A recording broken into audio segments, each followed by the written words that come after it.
ಅತ್ಯುದ್ರಿಕ್ತ ವಿದೋಷ ಸತ್ಸುಖಮಃ ಜ್ಞಾನೈಕತಾನ ಪ್ರಭಾ ಸರ್ವಪ್ರಾಭವ ಶಕ್ತಿಭೋಗಬಲ ಸತ್ಸಾರಾತ್ಮ ದಿವ್ಯಾಕೃತಿಂ ಸೃಷ್ಟಿಸ್ಥಾನ ನಿರೋಧ ನಿತ್ಯನಿಯತಿ ಜ್ಞಾನ ಪ್ರಕಾಶಾವೃತಿ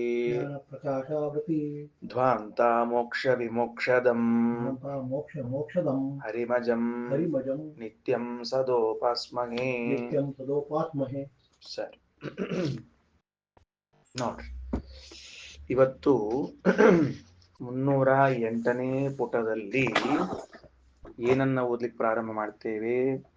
ಅಥ ಸಪ್ತವಿಧಸ್ಯ ವಾಚಿ ಸಪ್ತವಿಧಂ ಸಾಮ ಉಪಾಸೀತ ಯತ್ಕಿಂಚ ವಾಚೋ ಹುಮಿತಿ ಸಹೀಂಕಾರಃ. ಇಲ್ಲಿಗೆ ಪ್ರಾರಂಭ ಆಗಬೇಕು. ಮೊದಲು ಸ್ವಲ್ಪ ವಿಷಯವನ್ನ ಹೇಳುವ ಪ್ರಯತ್ನ ಮಾಡ್ತೇನೆ.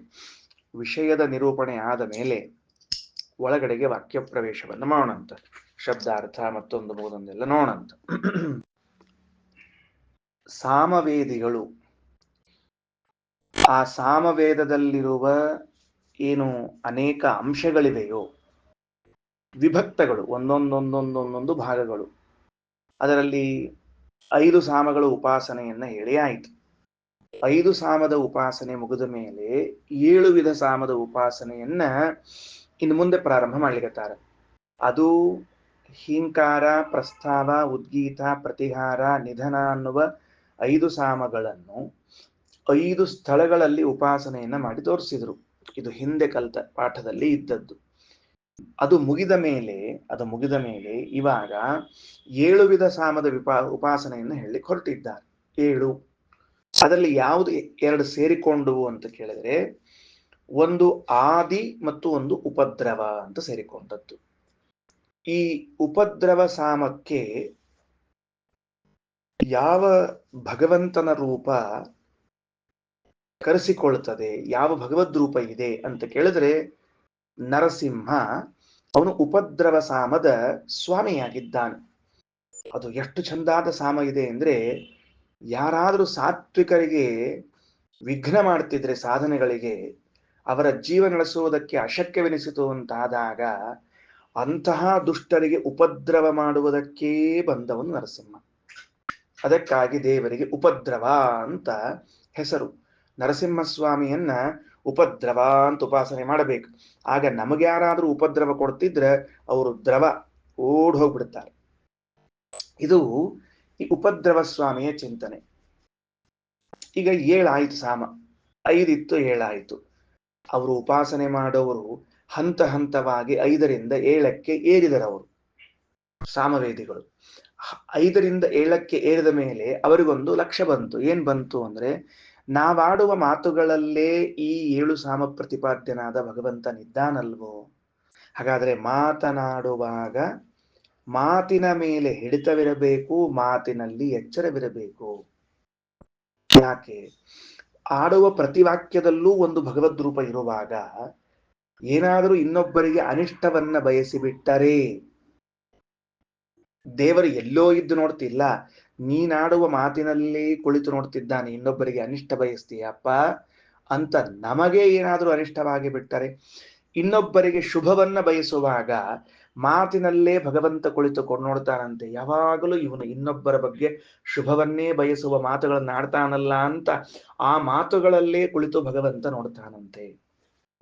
ಎಷ್ಟು ದೊಡ್ಡ ಅನುಸಂಧಾನ ಇದು ಅಂದ್ರೆ, ನಮಗೇನಾಗ್ತದ, ನಾವು ಮಾತಾಡೋ ಕಾಲಕ್ಕ ಎಚ್ಚರಿರಂಗಿಲ್ರಿ, ನಮಗೆ ಎಚ್ಚರಿರಂಗಿಲ್ಲ ಸಹಜವಾಗಿ. ಯಾಕಂದ್ರೆ ಯಾರೋ ಒಬ್ರು ಚಾಷ್ಟೆ ಮಾಡ್ತಿರ್ತಾರೆ, ಹಸಿ ಇದ್ದಲ್ಲೇ ಜಾರೋದ್ ಜಾಸ್ತಿ ಅಂತ. ಅದಕ್ಕೆ ನಾಲಿಗೆ ಹಸಿ ಇರ್ತದೆ ನೋಡ್ರಿ, ಜರಕ್ಕನ್ ಜರ್ಬಿಡ್ತದೆ, ಏನೇನ್ರ ಮಾತಾಡ್ಬಿಡ್ತದೆ. ಅದಕ್ಕ ದೇವರು ಇದ್ದಾನ ಅನ್ನೋ ಎಚ್ಚರ ಇದ್ದ ಮಾತಾಡು, ಬಿಗಿ ಇರ್ಲಿ ನಿನ್ನ ನಾಲ್ಗಿ ಮೇಲೆ ಅಂತ ತಿಳಿದುಕೊಂಡು ಹೇಳ್ತಾರೆ. ಅದಕ್ಕೆ ಈಗ ನಾನು ಇದನ್ನ 3 ರೀತಿಯಿಂದ ಇಂಟರ್ಪ್ರಿಟ್ ಮಾಡ್ಬೇಕಾಗಿದೆ ಈಗ ನಮಗೆ. ಏನಂತಂದ್ರೆ, ಒಂದು, ಅದು ಮಂತ್ರಾಲಯ ಸ್ವಾಮಿಗಳು ಹೇಳಿದ್ದು, 2 ವೇದೇಶ ತೀರ್ಥರು ಹೇಳಿದ್ದು. ಅಂದ್ರೆ ವ್ಯಾಸತೀರ್ಥರು ಹೇಳಿದ 2 ಮಾತುಗಳಿಂದ 2 ಪಂಗಡ ಹೊರಟಿಕೊಡ್ತು. ಅಂದ್ರೆ ಮೂಲತಃ ಶ್ರೀಮದಾಚಾರ್ಯರು, ವ್ಯಾಸತೀರ್ಥರು, ವೇದೇಶ ತೀರ್ಥರು, ರಾಯರು, ಇವರು ಹೇಳಿದ್ದ 2 ಅಂಶಗಳನ್ನು ಹೇಳ್ಬಿಡ್ತೇನೆ. ಅದಾದ ಮೇಲೆ ನನಗೆ ಒಂದು ಭಾವನೆ ವ್ಯಕ್ತವಾದದ್ದನ್ನು ನಿಮ್ಮ ಮುಂದೆ ಹಂಚಿಕೊಳ್ತೀನಿ. ಈ 3 ಪ್ರಸಂಗದಲ್ಲಿದೆ. ಈಗ ವಿಷಯ ಹೇಳ್ಬಿಡ್ತೀನಿ, ಆಮೇಲೆ ವಾಕ್ಯಗಳನ್ನು ಓದೋಣ ಅಂತ. ವಾಕ್ಯಗಳನ್ನು ಓದೋದು ಎಷ್ಟೊತ್ತಿಲ್ಲ ವಿಷಯ.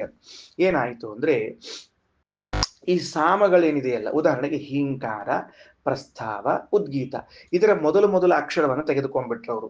ಹೀಂ ಅಹಿ, ಆಮೇಲೆ ಪ್ರಸ್ತಾವ ಪ್ರ ತೆಗೆದುಕೊಂಡ್ರು, ಆಮೇಲೆ ಉದ್ಗೀತ ಉತ್ ತೆಗೆದುಕೊಂಡ್ರು, ಹಿಂಗೆ ನೆಕ್ಸ್ಟ್ ಪ್ರತಿಹಾರ ಪ್ರತಿ ತೆಗೆದುಕೊಂಡ್ರು, ಅದಾದ ಮೇಲೆ ಮತ್ತೆ ನಿಧನದ ಒಳಗಿನ ನೀ ತೆಕ್ಕೊಂಡ್ರು.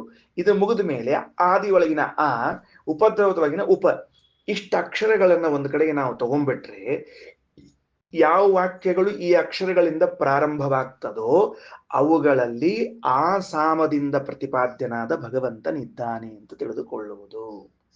ಸರಳವಾಗಿ ಉಪಾಸನೆಗೆ ಬರೆದುಕೊಳ್ಳ್ರಿ.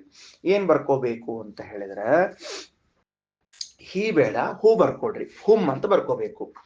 ಹುಂ, ನಾ ಹೇಳ್ತಾ ಹೋಗ್ತೀನಿ, ಬರ್ಕೊಳ್ತಾ ಹೋಗ್ರಿ. ಹುಂ ಆದ ಮೇಲೆ ಪ್ರ, ಹುಂ ಕಾಮ ಪ್ರ ಕಾಮ ಎಲ್ಲ ಕ್ರಮ ಹಾಕೋತ ಹೋಗ್ಬಿಡ್ರಿ ಸಾಲಾಗಿ. ಅಷ್ಟ ವಾಕ್ಯಗಳು ತಿಳಿತದ ನಮಗೆ. ಹುಂ ಆದ್ಮೇಲೆ ಪ್ರ ಆದ್ಮೇಲೆ ಆ ಕಾಮ ಉತ್,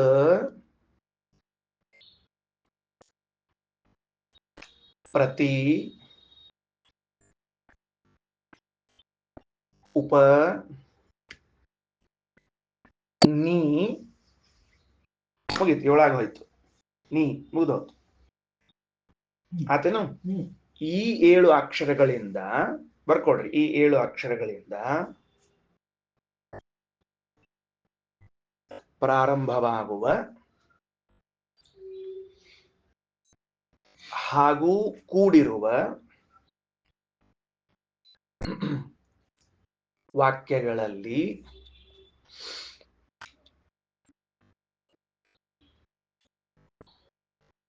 ಏಳು ಸಾಮ ಪ್ರತಿಪಾದ್ಯವಾದ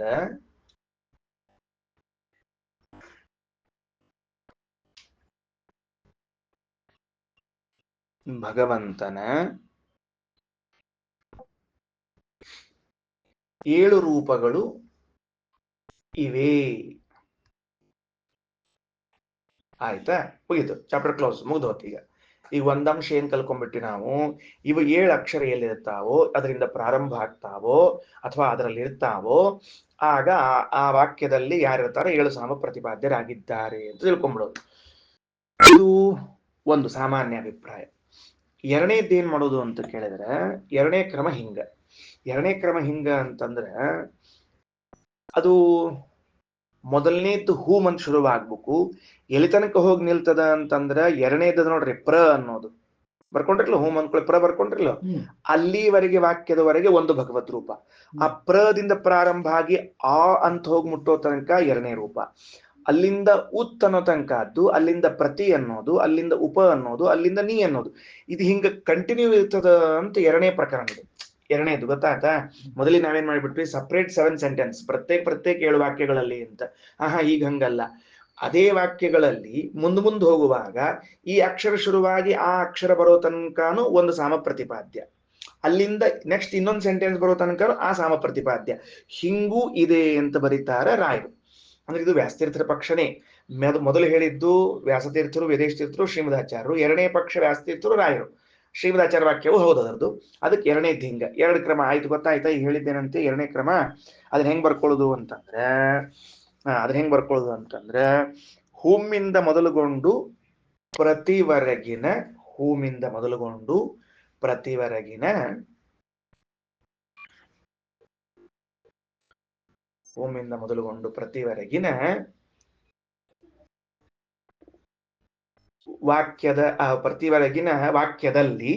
ವಾಕ್ಯದಲ್ಲಿ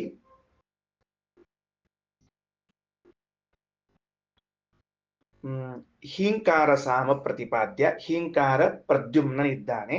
ಹೀಂಕಾರ ಪ್ರದ್ಯುಮ್ನ ಆ ಪ್ರತಿಯಿಂದ ಆವರೆಗೆ ವಾಸುದೇವನಿದ್ದಾನೆ. ಸಾಕು, ಇತ್ಯಾದಿ. ಇಷ್ಟು ಬರ್ಕೊಂಡ್ರೆ ಗೊತ್ತಾಗ್ತದೆ ನಿಮಗೆ, ಕಲ್ಪನಾ ಬಂತು. ಮುಂದೆ ಹಿಂಗೆ ಹೋಗ್ಕೋತ ಹೋಗ್ತಿರ್ತದೆ. ರೈಟ್, ಓಕೆನಾ? ಈಗ ವಾಕ್ಯ ತಗೊಳ್ರಿ, ಎರಡಾಯ್ತು. ಮೂರನೇ ಅಭಿಪ್ರಾಯ ಭಾಷ್ಯ ಮುಗಿದ್ಮೇಲೆ ನಾನು ಹೇಳ್ತೇನೆ. ಸರಿ, ಓಕೆ, ತಗೊಳ್ರಿ. ಅಥ ಸಪ್ತವಿಧಸ್ಯ ವಾಚಿ ಸಪ್ತವಿಧಂ ಸಾಮ ಉಪಾಸೀತ. ಸಪ್ತವಿಧಸ್ಯ ವಾಚಿ, 7 ತರಹದ ಮಾತುಗಳಲ್ಲಿ 7 ವಿಧವಾದ ಸಾಮವನ್ನ ಅಂದ್ರೆ ಭಗವಂತನನ್ನ ಉಪಾಸನೆ ಮಾಡಬೇಕು. ಯತ್ಕಿಂಚ ವಾಚೋ ಹೂಮಿತಿ, ಯಾವ ವಾಕ್ಯದಲ್ಲಿ ಹುಂ ಅಂತ ಶುರುವಾಗ್ತದೋ ಸ ಹೀಂಕಾರ, ಅಲ್ಲಿ ಇರುವಂಥವನು ಹೀಂಕಾರ. ಇದು ಪ್ರತ್ಯೇಕ ಸೆಂಟೆನ್ಸ್ ಆದಾಗ ಹೀಂಕಾರ ಅಂದ್ರೆ ಪ್ರದ್ಯುಮ್ನ. ಗೊತ್ತಾಯ್ತಾ? ಮೊದಲನೇ ವಾಕ್ಯ ಹೂಂಕಾರದಿಂದ ಪ್ರಾರಂಭವಾಗುವ ವಾಕ್ಯದಲ್ಲಿ ಪ್ರದ್ಯುಮ್ನ. ಎರಡನೇದ್ದು ಯತ್ ಪ್ರೇತಿ ಸ ಪ್ರಸ್ತಾವ. ಪ್ರ ಅಂತ ವಾಕ್ಯ ಪ್ರಾರಂಭ ಆಗ್ತಿತ್ತು ಅಂದ್ರೆ ಅಲ್ಲಿ ಪ್ರಸ್ತಾವ. ಪ್ರಸ್ತಾವ ಅಂದ್ರೆ ವಾಸುದೇವ. ಯತ್ ಏತಿ, ಏತಿ ಅಂದ್ರೆ ಆ ಇತಿ ಸ ಆದಿ. ಅಲ್ಲಿ ಆ ಎಂಬ ಅಕ್ಷರ ಪ್ರಾರಂಭವಾಗ್ತಿತ್ತು ಅಂದ್ರೆ ಅಲ್ಲಿ ಆದಿ ಅಂದ್ರೆ ವರಾಹ. ಯತ್ ಉದಿತಿ ಸ ಉದ್ಗೀತ. ಉತ್ ಅಂತ ಪ್ರಾರಂಭವಾಗ್ತಿದ್ರೆ ಉದ್ಗೀತ, ಯಾರವ? ನಾರಾಯಣ. ಯತ್ ಪ್ರತಿ ಇತಿ ಸ ಪ್ರತಿಹಾರ. ಪ್ರತಿ ಅಂತ ಪ್ರಾರಂಭವಾಗ್ತಿತ್ತು ಅಂತಂದ್ರೆ ಆಗ ಅಲ್ಲೇನಾಗ್ತದೆ? ಅನಿರುದ್ಧನಿದ್ದಾನೆ. ಯದು ಉಪೇತಿ ಸ ಉಪದ್ರವ. ಬಹಳ ಸ್ವಾರಸ್ಯ ಏನಪ್ಪಾ ಅಂತ ಕೇಳಿದ್ರೆ, ಎಲ್ಲಿ ಉಪ ಅಂತ ಪ್ರಾರಂಭ ಆಗ್ತದೋ ಅಲ್ಲಿ ನರಸಿಂಹನಿದ್ದಾನೆ. ಉಪ ಅಂತ ಶಬ್ದದಿಂದ ಪ್ರಾರಂಭವಾಗ್ತಿದ್ರ ಎನ್ನೀತಿ ತನ್ನಿಧನಂ.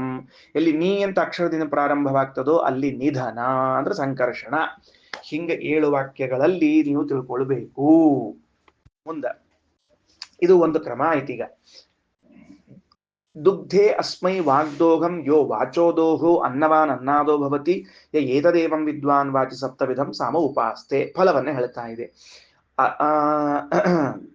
ದುಗ್ಧೆ ಅಸ್ಮೈ ವಾಕ್ ದೋಹಂ. ವಾಕ್, ಈ ವಾಗಭಿಮಾನಿ ವಾಗ್ನಿಯಾಮಕನಾದ ಭಗವಂತೇನಿದ್ದಾನ, ವಾಗ್ನಾಮಕನಾದ ಭಗವಂತ, ಅವನಿಗೆ ದೋಹ, ದೋಹ ಅಂದ್ರೆ ಫಲವನ್ನ ಕೊಡ್ತಾನ. ಏನು? ಎಲ್ಲ ವೇದಗಳನ್ನ ಅಧ್ಯಯನ ಮಾಡಿದಾಗ ಬರುವ ಫಲವನ್ನ ಈ ಸಪ್ತವಿಧ ಸಾಮದ ಉಪಾಸನೆಯಿಂದಾಗಿ ಪಡೆಯುತ್ತಾನೆ. ಇರ್ಲಿ, ಅದು ಗೊತ್ತಾಗ್ತದೆ, ಭಗವಂತ ಫಲ ಕೊಡ್ತಾನ ಎಂಬುದು ವಿಷಯ ಉಂಟು. ಸರಿ, ಈಗ ಇಲ್ಲಿ ನಮಗ ಹಿಂದಿನ ಪ್ರಸಂಗದಲ್ಲಿ ಎಲ್ಲಾರು ಸಿದ್ಧ ಆಗ್ಬಿಟ್ಟಿದ್ರು. ಯಾರ್ಯಾರು ಸಿದ್ಧ ಆಗಿದ್ರು ಅಂದ್ರ ಹಿಂಕಾರ, ಪ್ರಸ್ತಾವ, ಉದ್ಗೀತ, ಪ್ರತಿಹಾರ, ನಿಧನ ಇವೆಲ್ಲ ಬಂದ್ಬಿಟ್ಟಿದ್ರು. ಆದ್ರೆ ಆದಿ ಉಪದ್ರವಗಳು ಯಾರು ಅಂತ ಗೊತ್ತಾಗಿರ್ಲಿಲ್ಲ. ಆಚಾರ್ಯರು ಭಾಷ್ಯ ಬರೀತಾರೆ, ಕೆಳಗಡೆ ತಗೊಳ್ರಿ. ಆದಿ ಕಲ್ಪಾದಿ ಹೇತುತ್ವಾತ್ ಕ್ರೋಢಾತ್ಮ ಕೇಶವ ಸ್ವಯಂ. ಆದಿ ಸಾಮ ಪ್ರತಿಪಾದ್ಯನಾದವನು ಕ್ರೋಢಾತ್ಮ, ವರಾಹ ರೂಪದ ಪರಮಾತ್ಮ. ಕ್ರೋಢ ಅಂದ್ರೆ ವರಾಹ. ಕ್ರೋಢ ಶಬ್ದಕ್ಕೆ ವರಾಹ ಅಂತ ಅರ್ಥದ ಬರೆದಿಟ್ಕೊಳ್ರಿ. ಕೇಶವ ಸ್ವಯಂ, ಸ್ವತಃ ಭಗವಂತನಿಂದ ಅಭಿನ್ನನಾದವನು, ಅವನದ್ದೇ ರೂಪ ಅದು ಕ್ರೋಢ. ಅಲ್ರಿ, ಅವಂಗ ಯಾಕೆ ಆದಿ ಅಂತ ಕರಿತೀರಿ ಅಂದ್ರೆ ಕಲ್ಪ ಆದಿ ಹೇತುತ್ವಾತ್. ಕಲ್ಪ ಪ್ರಾರಂಭ ಆಯ್ತಲ್ಲ, ಬ್ರಹ್ಮ ಕಲ್ಪೇ ಪ್ರಾರಂಭ ಆಗ್ಬೇಕಲ್. ಮತ್ತ ಆ ವರಾಹ ಬಂದು ಭೂಮಿಯ ಮ್ಯಾಲ ತಂದಿಟ್ಟದಕ್ಕೆ ಶುರು ಆತಿವೆಲ್ಲ, ಅಲ್ಲಿಂದ ಶುರು ಆಗ್ತಿರ್ಲಿಲ್ಲ. ಅದಕ್ಕೆ ವರಾಹ ರೂಪದಲ್ಲಿ ಪರಮಾತ್ಮ ಕಲ್ಪದ ಆದಿಯನ್ನ ಉಂಟು ಮಾಡಿದವನು. ಆದಿ ಕಲ್ಪಾದಿ ಹೇತುತ್ವಾತ್ ಕ್ರೋಢಾತ್ಮ ಕೇಶವ ಸ್ವಯಂ. ಸರಿ, ದುಷ್ಟೋಪದ್ರವ ಕರ್ತೃತ್ವಾತ್ ನರಸಿಂಹ ಉಪದ್ರವ. ಮುಂದಿಂದು ನರಸಿಂಹದೇವರಿಗೆ ಉಪದ್ರವ ಅಂತ ಎಷ್ಟು ಚಂದ ಹೆಸರದ ನೋಡ್ರಿ. ದುಷ್ಟ ಉಪದ್ರವ ಕರ್ತೃತ್ವಾತ್, ದುಷ್ಟರಿಗೆ ಉಪದ್ರವವನ್ನ ಉಂಟು ಮಾಡ್ತಾನ. ಅದರಿಂದ ನರಸಿಂಹದೇವರಿಗೆ ಉಪದ್ರವ ಅಂತ ಕರೆದಿದ್ದಾರೆ. ನಮಗೇನ್ ಅನಿಸ್ತದ? ನಮಗೆಲ್ಲಿ ಉಪದ್ರವ ಮಾಡ್ತಾನವ ಅಂತ ಅನಿಸ್ತಿರ್ತದ. ಹೌದು, ಮತ್ತೆ ಉಪದ್ರವ ಶಬ್ದ ಹೇಳಿದ್ರಿ, ನಮ್ಗೆ ಉಪದ್ರವ ಅಂತ ಅನ್ಕೊಂಡು ಏನಾಗ್ತದೆ? ಯಾರು ನಮಗೆ ಉಪದ್ರವ ಮಾಡ್ತಿದ್ರೆ ನಮಗಂತಾರ ಉಪವಾಸ ಇದ್ರು ಅಡ್ಡಿ ಇಲ್ಲ, ಉಪದ್ರವ ಇರಬಾರ್ದು ಅಂತ. ಇಂಗ್ಲಿಷ್ ಮೀಡಿಯಂನಾಗ ಹೇಳುವಾಗ ಉಪವಾಸ ಇದ್ರು ಅಡ್ಡಿ ಇಲ್ಲ, ಉಪದ್ರವ ಇರಬಾರ್ದು ಅಂತ ಹೇಳಿ ಅವ್ರೇನು ಉಣ್ಣೋದು ಬಿಡುದಿಲ್ಲ, ಮತ್ತೆ ತಗೋತಾರ, ಸುಮ್ಮ ಅಂತಿರ್ತಾರ ಅಷ್ಟೇ ಕೆಲಸ. ಉಪದ್ರವ. ಇಲ್ಲಿ ಗಮನಿಸುವ ಅಂಶ ಏನು ಅಂತಂದ್ರೆ, ದುಷ್ಟ ಉಪದ್ರವ ಕರ್ತೃತ್ವಾತ್, ದುಷ್ಟರಿಗೆ ಉಪದ್ರವವನ್ನು ಉಂಟು ಮಾಡ್ತಾನ ಪರಮಾತ್ಮ. ದುಷ್ಟರು ಅಂತ ಯಾರನ್ನ ಕರಿಬೇಕು ಹೇಳಿ ನೋಡಂತ? ದುಷ್ಟರು ಅಂತ ಯಾರನ್ನ ಕರಿಬೇಕು ಅಂತ? ಇದ್ದಾರಲ್ರಿ ಆಚಾರ ಊರಾಗ ಬೇಕಾಷ್ಟು ಮಂದಿ ಇದ್ದಾರ. ಅಯ್ಯೋ ಹಂಗೆಲ್ಲ ಹೇಳ್ಬಿಡಪ್ಪ, ರಗಡ ಮಂದಿ ಇದ್ದಾರಂತ ಹೇಳ್ಬಿಡಪ್ಪ. ದೋಷಯುಕ್ತರಾದ ವ್ಯಕ್ತಿಗಳನ್ನ ದುಷ್ಟರು ಅಂತ ಕರೀತಾರೆ ಶಾಸ್ತ್ರದಲ್ಲಿ. ಏನು? ದೋಷಯುಕ್ತರಾದ ವ್ಯಕ್ತಿಗಳನ್ನು ದುಷ್ಟ ಅಂತ ಕರೆಯೋದು. ನಮಗೇನಾಗ್ತದ? ನರಸಿಂಹ ಅಂದ್ಕೊಳ್ಳಿ ಹಿರಣ್ಯಕಶಿಪು ನೆನಪ ಬರ್ತಿರ್ತದ. ಆ ಪ್ರಹ್ಲಾದಕ್ಕೆ ತ್ರಾಸ ಕೊಟ್ಟ, ಅದಕ್ಕೆ ಹಿರಣ್ಯಕಶಿಪುನ ಪರ್ ಅನ್ಸ್ಬಿಟ್ಟ, ಮುಗಿಸ್ಬಿಟ್ಟ ಅಂತ ಇರ್ತದೆ. ಹೌದು, ಆಗ್ಲಿ. ಒಂದು ವೇಳೆ ಹಿಂಗಿಟ್ಕೋಣ ಅಂತ, ಇನ್ ಕೇಸ್ ಯಾವೊಬ್ಬ ಸಾತ್ವಿಕನಾದ ವ್ಯಕ್ತಿ ಏನೋ ಕರ್ಮವಶಾತ್ ಇನ್ನೊಬ್ಬರಿಗೆ ಉಪದ್ರವ ಉಂಟು ಮಾಡಿದ, ಆಗ ಭಗವಂತ ಕೆಟ್ಟದ್ದು ಮಾಡಿದ, ಆವಾಗ ಭಗವಂತ ಅವನಿಗೆ ಉಪದ್ರವ ಕೊಡ್ತಾನಂದ್ರೆ ಅವನ್ ಕೊಂದ ಬಿಡ್ತಾನೇನು? ಅದಕ್ಕೆ ಆಚಾರ್ಯ ಅಂದ್ರೆ ದುಷ್ಟ ಉಪದ್ರವ ಕರ್ತೃತ್ವಾತ್, ದೋಷಯುಕ್ತನಾದ ವ್ಯಕ್ತಿಗೆ ಉಪದ್ರವ ಕೊಡ್ತಾನ ಅಂದ್ರೆ ಒಂದು ವೇಳೆ ಅವ ಸಾತ್ವಿಕನಾಗಿದ್ರೆ ಅವ ತನ್ನ ದೋಷವನ್ನ ಕಳೆದುಕೊಳ್ಳಿಕ್ಕೆ ಹೆಂಗ್ ಬೇಕೋ ಹಂಗ ಅನುಕೂಲ ಮಾಡಿ ಕೊಡ್ತಾನ. ಹೌದು, ಕರುಣಾಮೂರ್ತಿ ಅವ, ಅವನು ಸಾತ್ವಿಕನೇ ಇದ್ದಾನ. ಮತ್ತ ಅವ ಸಾತ್ವಿಕ ಇದ್ದವ ಹಿಂಗ್ಯಾಕಾದ ಅಂತ ಕೇಳಿದ್ರೆ ಪ್ರಾರಬ್ಧ ಕರ್ಮ, ಏನ್ ಮಾಡ್ಲಿಕ್ಕೆ ಬರ್ತದ ಅದಕ್ಕ? ಜನ್ಮಾಂತರದ ಕರ್ಮದಿಂದ. ಹೀಗೆ ನೋಡ್ರಿ, ದೊಡ್ಡ ದೊಡ್ಡವ್ರ ಕಥೆ ಕೇಳ್ತಿರ್ತೀವಿ ಪುರಾಣದಾಗ, ಅಂಥವ್ರಿಗೆ ಇಂತಿಂತ ಪ್ರಾರಬ್ಧ ಇತ್ತಂದ್ರೆ ಇಂತ ಕೇಳ್ತಿರ್ತೀವಿ ಇಲ್ಲ ನಾವು. ರುದ್ರದೇವ್ರಿಗೆ ಹಂಗಿತ್ತಂತ, ಇಂದ್ರದೇವ್ರಿಗೆ ಹಿಂಗಿತ್ತಂತ, ಬೃಹಸ್ಪತ್ಯಾಚಾರ್ಯ ಹಿಂಗಿತ್ತಂತ ಅಂತ ಕೇಳೋ ಕಾಲಕ್ಕೆ ಮನುಷ್ಯ ಮಾತ್ರ ನಾವು, ನಮ್ಮಲ್ಲೂ ದೋಷಗಳಿದ್ದೇ ಇರ್ತಾವ. ಆಗ ನರಸಿಂಹದೇವರು ಏನ್ ಮಾಡ್ತಾರ ಅಂದ್ರೆ ಅವ ಸಾತ್ವಿಕ ಚೇತನ ಅನ್ನೋದನ್ನ ಲಕ್ಷ್ಯದಲ್ಲಿ ಇಟ್ಟುಕೊಂಡು ದುಷ್ಟೋಪದ್ರವ ಕರ್ತೃತ್ವ ನಾರಸಿಂಹ ಉಪದ್ರವ ಅಂದ್ರೆ ಅವನಲ್ಲಿರುವ ದೋಷ ಹೊಡೆದು ಓಡಿಸುವಂತೆ ಏನ್ ಮಾಡ್ತಾರ, ತಿಳುವಳಿಕೆಯನ್ನು ಉಂಟು ಮಾಡಿಸ್ತಾರ. ಅವನಿಗೆ ಆ ತರಹದ ಅನುಭವವನ್ನು ಕೊಡ್ತಾರ. ಅವನಿಗೇನಾಗ್ತದ ಅಂದ್ರೆ ಮನಸ್ಸಿನೊಳಗೆ ಹಂಗ ಅನಿಸಿ ನಾ ಈ ತಪ್ಪು ಮಾಡಬಾರ್ದಾಗಿತ್ತು ಅಂತ ಅದನ್ನ ಪಶ್ಚಾತ್ತಾಪ ಪಟ್ಟುಕೊಂಡು ಮುಂದಂತಹ ಕೆಲಸ ಮಾಡದೇ ಇದ್ದಂಗೆ ನೋಡ್ಕೋತಾರ. ಇದು ಸಾತ್ವಿಕರ ವಿಷಯದಲ್ಲಿ. ಜನ್ಮಜಾತವಾಗಿ ಮತ್ತ ಅವ ದುಷ್ಟ ಇದ್ದ ಅಂತಂದ್ರೆ ಜನ್ಮಜಾತವಾಗಿ ಆಗೇನ್ ಮಾಡ್ತಾರ ಅಂತ ಕೇಳಿದ್ರೆ ಪರಪರ ಪರಪರ ಹಾರ್ದ ಹಾಕ್ತಾರೆ. ಬದಲಾಗುವ ಪ್ರಸಂಗ ಇಲ್ಲಲ್ಲ, ಬದಲಾವಣೆಗೆ ಅವಕಾಶ ಇಲ್ಲಲ್ಲ, ಆದ್ರಿಂದ ಹಂಗೆ ವ್ಯವಸ್ಥೆ ಮಾಡ್ತಾರೆ. ಇಷ್ಟು ದುಷ್ಟ ಉಪದ್ರವ ಕರ್ತೃತ್ವಾತ್ ನರಸಿಂಹ ಉಪದ್ರವ.